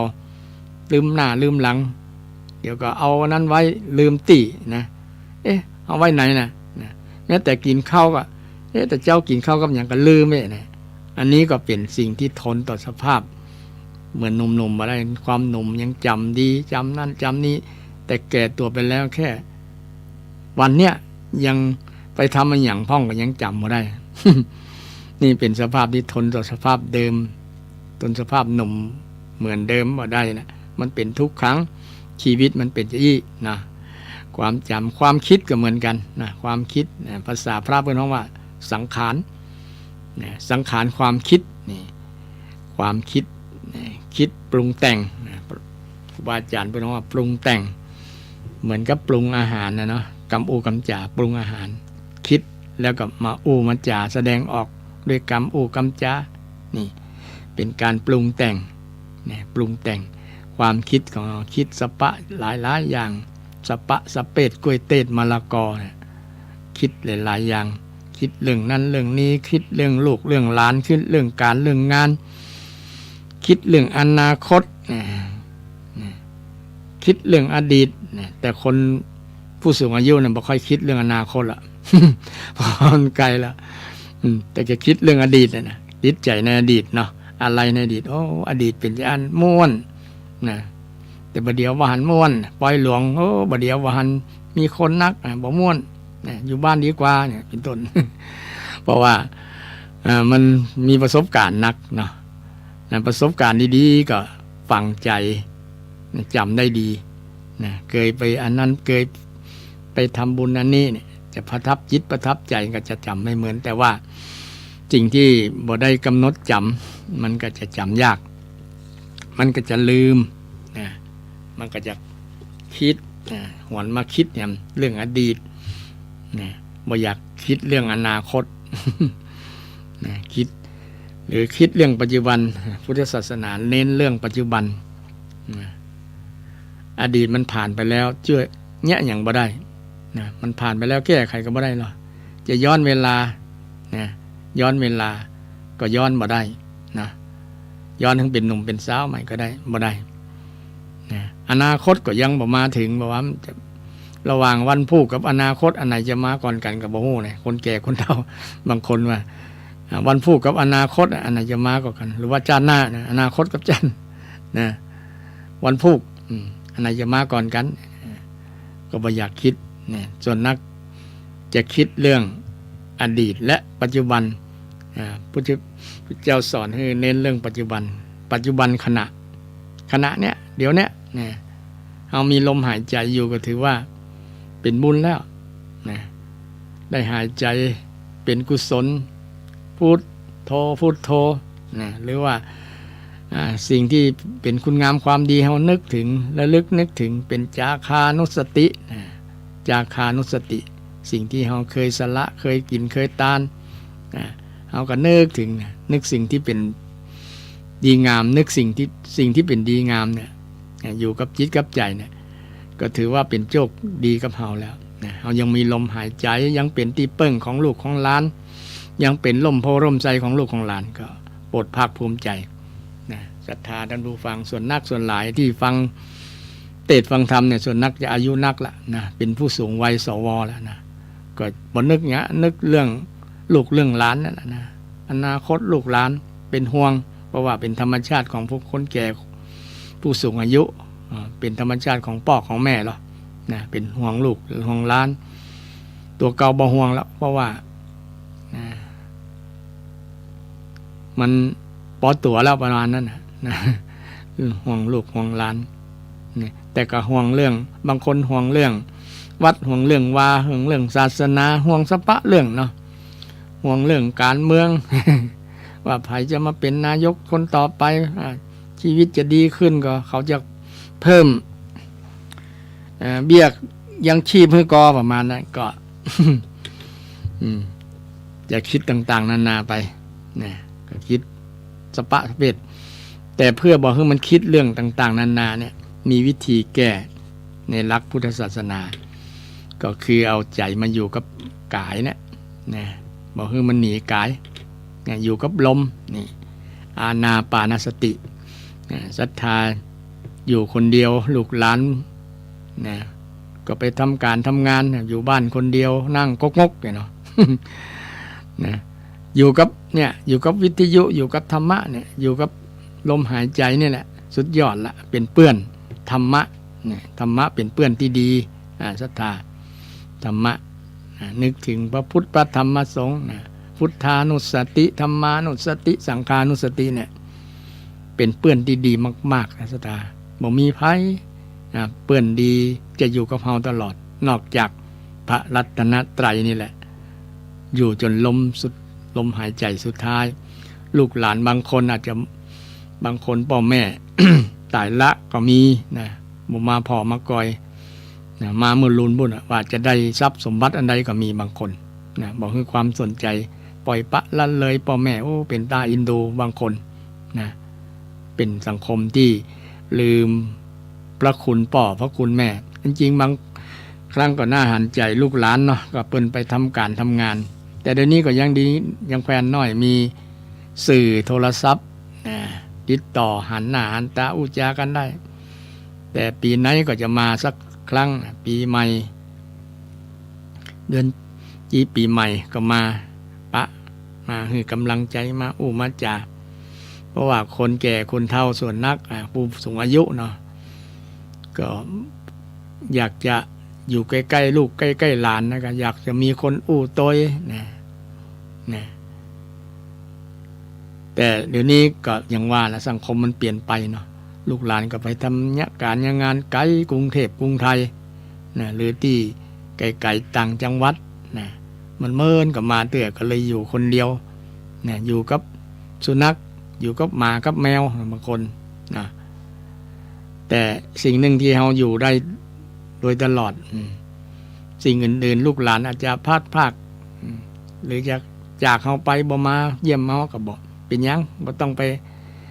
เสียใจบ่ต้องอะไรกับลูกหลานนะอยู่กับเนี่ยอยู่กับลมหายใจเนี่ยท่านผู้ฟังศรัทธาทั้งหลายอยู่กับลมหายใจอาตมาก็ฝึกอยู่แล้วนะเพราะว่าพระเนรก็บ่มีบวชแล้วเนี่ยอย่างน้อยเขาก็อยู่ตนเดียว ถึงวันนี้ก็อยู่อาศัยตนเดียวนะอาศัยคืออาศัยตัวเก่าเวลาจะโกนหัวก็โกนเองเวลาจะคล้องผ้าคล้องอย่างก็คล้องเองบ่ฮือเนรฮืออย่างแต่ก่อนฮือเนรฮืออย่างนั้นเนาะเดี๋ยวนี้ช่วยตัวเก่าเองหมดนะก็บ่ต้องจมมือไผนะต่อไปก็คงจะมีตัวช่วยโดยการเสาะทุนอย่างต่างๆเพื่อเฮาเจ็บเป็นเอ็นอุ่นเนาะจะมีคนมาคอยดูแลอย่างต่างๆเนี่ยยากนะเพราะว่าลูกหลานเดี๋ยวนี้ก็บ่ค่อยเกิดกันแล้ว จะมาสืบต่อพ่อแม่ใส่บาตรใส่หยังแตนก็ยากลำบากนะก็จะหายไปกำน้อยเพราะว่าแหมสัก30 ปีเนี่ยว่าคนไทยจะ20ปีนะคนไทยจะพลเมืองจะลดน้อยลงกึ่งหนึ่งนะ30เหลือ30 กว่าล้าน60 กว่าล้านเหลือ30 ล้านเพราะว่าคนเกิดน้อยนี่อันนี้ก็เป็นคำกึศเองละนะความคิดนะเป็นสังขารนั่นแหละนะคิดห่วง เรื่องอนาคตเรื่องอย่างต่างๆก็เฮาก็วางแผนไว้แต่บอกไปวิตกกังวลกับมันเนาะวิตกกับมันจะเกิดอย่างก็เกิด เพราะว่าเฮารู้แล้วว่าชีวิตของเฮาบ่ใช่เฮาแต่ คิดแบบนั้นนะอย่างพระเจ้าได้สอนไม่ใช่ของเรานะบ่ใช่ของเราอย่างบ่ใช่ของเราสักอย่างนะเงินทองแม้แต่ชีวิตก็บ่ใช่ของเฮานะเขาจะมาไปแล้วธรรมชาติจะคืนสู่ธรรมชาติละดินสู่ดินน้ำสู่น้ำไฟสู่ไฟลมสู่ลมละนะแต่เฮาจะประทับตาสิ่งที่จะติดตัวเฮาไปกับบุญกับบาปนี่แหละศรัทธาท่านผู้ฟังทั้งหลายวันนี้อูจ๋าไปมากับเวลากับหมดเวลาขอนำรายการจากท่านผู้ฟังไปก่อนวันพุธหน้าปะกันใหม่เจริญพร